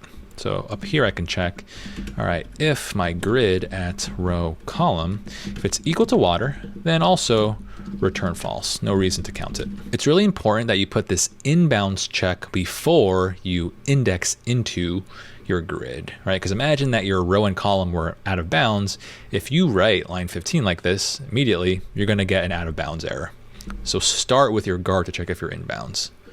If you wanted to, because most of these conditionals, they all return false, they have the same consequence, you can probably OR them together. Typically, I like to keep them separate. That way I always remember to write them. Typically for your grid graph problems, this is very canonical code. All right, so if I make it past all of these base cases, then I have the recursive case, so I must be at an unvisited piece of land.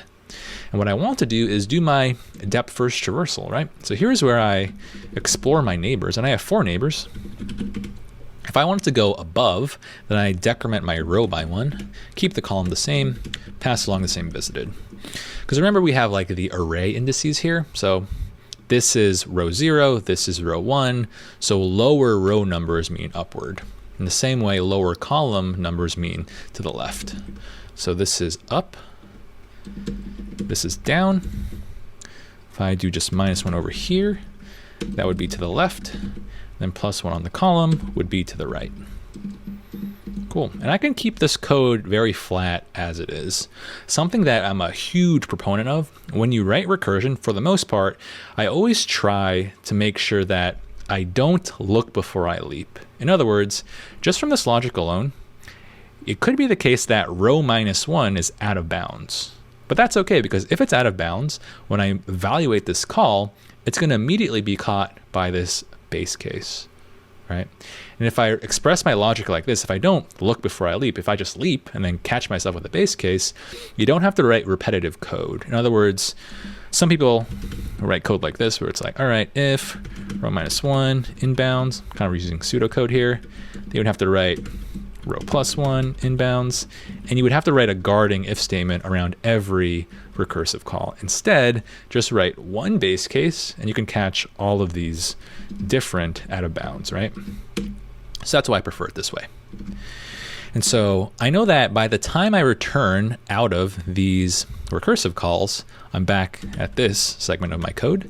And what I can do is return true, because I must be finished with that traversal. And the reason I'm returning true is true symbolizes that I've just finished exploring a brand new island, so I need to count it. Nice. It's also consistent with the data type I have, Boolean, for this explore function. So for the most part, this looks like really just a spin-off of our previous graph depth first code. And now I'll want to use that Boolean data in my main function here. So here's where I can actually count my islands. So I guess I really need some logic here that says initialize some count equal to 0. And whenever you find a new island, increment that count. So if I just have found a new island, I'm going to get back true from this call, right? Because remember that I'm beginning a traversal starting at this row column position. So if it gives me back true, then I can totally increment my count by 1. Notice that whenever I begin a traversal on a position I've seen before, it would have been added to visited before. So I would return via this if statement on line 21. I would return false. If I return false, then I don't double count that island. So I do need a combination of both iterative code to potentially leap to different islands, but I can use a visited set to prevent myself from double counting any particular island. So this is looking pretty good. Let's not forget to, of course, return our counts at the end. Let's give this a run. This will probably be the first in a series of these grid graph problems. Really try to understand how we can think about still a grid as if it's a graph, right? We just have different rules for how we look at our neighbors, right? Now a node is really a position, and its neighbors are its 4 neighbors up, down, left, and right. All All right, programmers, I want you to practice this pattern because we're going to see it in the next few problems. I'll leave it to you. See you in the next one. Hey programmers, Alvin here. Right now, let's go over an approach for this minimum island problem. So we're going to be given here a grid containing a water and land, really just some characters inside of our grid. So of course, as always, let's visualize this. And what I want to do in this problem is return a number representing the minimum island size. We're going to consider an island a connected region of vertical or horizontally connected pieces of land. So for this particular input, our answer should be 2. Looking at our grid, I have 3 separate islands and they all have different sizes, right? Sizes of 4, 2, and 5. I just choose the smallest of the islands. So that would be the 2 over here. So how can I actually come up with a strategy for this one? You should already know that this is just a spin-off of our previous grid graph problem, where instead of doing just a count of the number of islands, now I want to find the sizes of islands. I know to actually look at different islands, I'm going to need some nested code, but I'm also going to need some depth-first traversal code to explore a single island. So overall, this should be a pretty classic strategy for us. So let's say we started attacking this. We know we're going to begin our nested loops in the top left corner. And if our current position is water, then we actually don't need to do anything. Next iteration, I have some land. At this point, I could begin on my depth first traversal, and I know that I should be marking things as visited to avoid any infinite loops, right? So by the time this traversal completes, I'm going to mark all of these guys as visited, but I also want to determine the size of this entire island region. So every time I get a position that is land, I should treat it as 1. And then when it comes to how I implement my traversal, I can just gather up these ones, right? Just add them all up. So that would look something like this.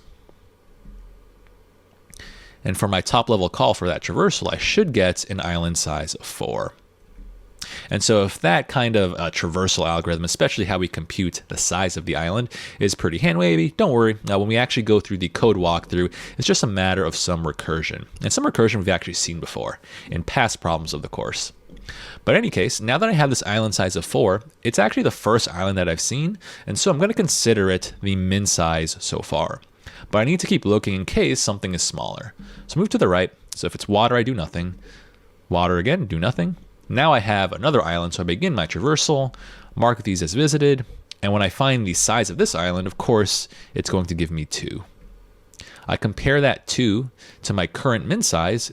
2 is smaller, so I store 2 as the min size so far. And we just continue business as usual.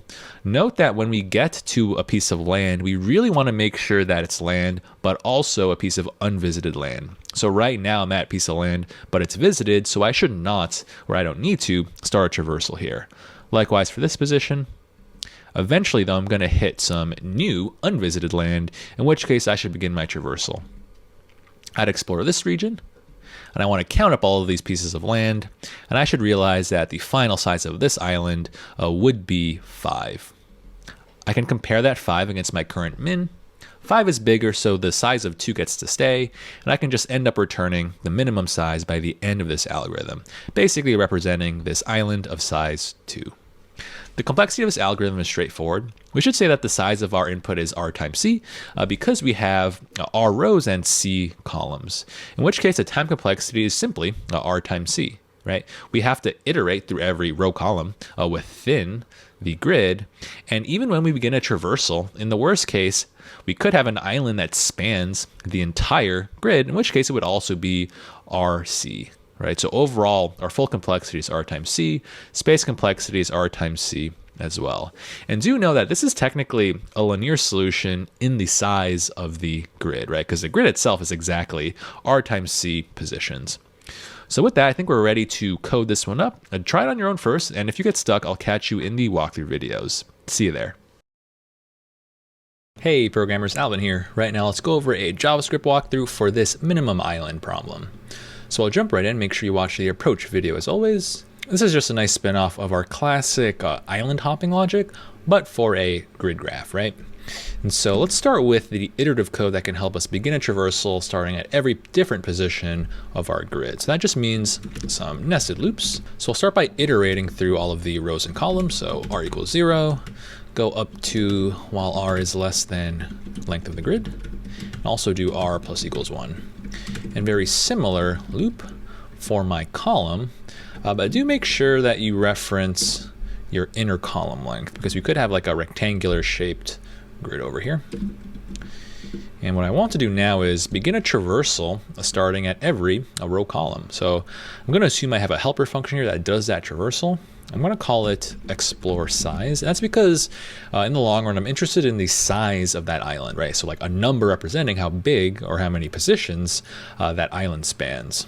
So I'm going to pass along the grid information as well as the position. And I know when it comes to all of these like undirected graph traversals, you should probably guard against your loops. And I have some foresight here.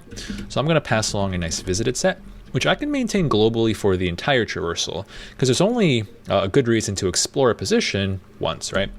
So I'll create const visited. I'm going to make it my nice JavaScript set, and a few reasons for that. Well, for one, JavaScript set gives me O of 1 lookup, but also O of 1 insertion. So it's going to be a really quick data structure to use. And from there, you probably have to add some more logic over here to actually do something with the size. But for now, I think I'm going to switch gears and actually take a look at building this helper function, right? So I think the best way to build this traversal is to use a depth first, typically just my go-to for a problem like this. It's going to take in, I know, the grid, the row, and the column, and also visited. And I need some base cases, very classic base cases. I'm going to start by checking if this row column position is inbounds. So my favorite pattern for that is to split it up in some variables. It just makes it easier to read and debug. So I'm going to say, is my row inbounds? And just make that like a Boolean variable. So I'll check if, let's say, 0 is less than or equal to the row. And I need to say and, right? And that row should be strictly less than the grid length. So this Boolean would only be true if it's inbounds, right? And something very similar for my call inbounds should be between 0 and grid 0 length. Nice, just like this, I believe. And then I can write a nice if statement using both clauses. So I can say, all right, if, let's say, your row is not in bounds, or your column is not in bounds, then you're definitely out of bounds, so you should probably use some base case here, right? So what I'll choose to return here is 0, because I want to keep a consistent number, right? Consistent return type, that is. I know that this function has a kind of goal of returning the size of the explored island. Size is a number, so even in my base case, I need to make sure I return some type of number. I'm returning 0 to represent that, hey, if this is out of bounds, it's not going to contribute anything into the count of the size, right? Which is good to go. I need some other base case here. What if my position is inbounds, but what if it's actually water? I don't want to count that as well. I only want to count islands, so land, right? And so a quick fix, what I'll do is add a new base case. I can check if my grid at row column, if it's equal to the water character, so a capital W, then also return 0. If you wanted to, you can also maybe merge these into like a single if statement and just write a bunch of ors. I kind of like them separate because it's just easy for me to remember what each of them does, right? A final condition I'll have here is, all right, if I make it past both of these base cases, it might be the case that this position is land, but it's land I've already visited. So here's where I work in my visited logic. I'm going to represent a position, like we said in the last episode, as really just a string. So I can put it as the members of my visited set. So I'm going to say position is going to be the row plus a comma plus the column. So just representing the position. And that's because I can't add like an array into a visited set and then look it up later. And so if visited has the position, then it's a duplicate position that I've explored, so return 0. Otherwise, it's not been visited yet, so I must be visiting it right now, so I can add it. Nice. So I have my base cases laid down. Now I'll need my actual recursive code. So I'll explore my 4 neighbors. By now you should be familiar with this pattern, so go upwards, so row minus 1 column, pass along the same visited. So I'm going to explore my up, down, left, right neighbors, respectively, and I do my recursive leap of faith here, right? So what type do I expect back from these calls? They're going to give me back a number representing the size of the island that my neighbor is a part of. But if my neighbor is part of some larger island, then I am too, because we're connected, right, to our neighbors. And so I want to create the grand total of all of these return values. So I'm going to create some size variable. I'll say let size. I'm going to initialize it to 1 over here. It's going to be 1 and not 0 because the 1 represents my current position, my row column. And whatever these calls return, whatever number, I'm just going to increment my size by that number, like so. And then finally, I can return our total size over here. So that will do my depth first traversal because it's recursive, but it will also tally up the nice size of this island region. Cool. So now that I have a working explore size helper, let's use it in our main function here. So I'm going to get back a number from this call. I'll call it my respective size. And what's great about this logic is if I have a island or a position that I've already seen before, and I encounter it again in this for loop, then I would just return early because I would hit this base case, right? If something has already been visited, just automatically return 0 because I've already considered it. No reason to consider it again. But now I need my minimization logic, right? I want the size of the smallest island. And they tell us in the problem that we can totally assume that your grid contains at least 1 island. So I think a great default value here is to use positive infinity. So I can set some, we'll say min size variable to be positive infinity, JavaScript. And if I make it positive infinity, I know when I encounter any like valid island size, it's going to be less than infinity, and it should replace it. So now I can do some min logic here and check, all right, if the size of this island is less than the minimum size I have seen so far, then just replace that min size with that island. Then after I'm done with all of these traversals, potential traversals, I'll return my min size. So some classic patterns here. There's one nuance that we're not considering. Let's run the code and we can debug it together. So it looks like we failed example 0, 0. So the very first example, we expected an answer of 2. We accidentally gave back 0. If you look at that first example, it's pretty obvious that, yeah, the minimum size is 2, representing this island over here. The reason we're giving back 0 is, according to our code, let's say we're on like the very first iteration, we can already spot it.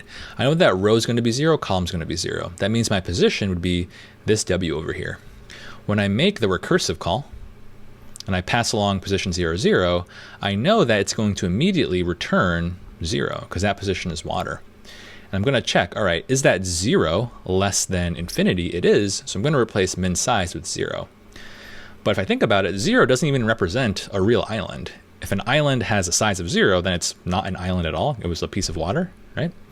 And so I want to add some additional logic here to only actually look at non-zero quantities.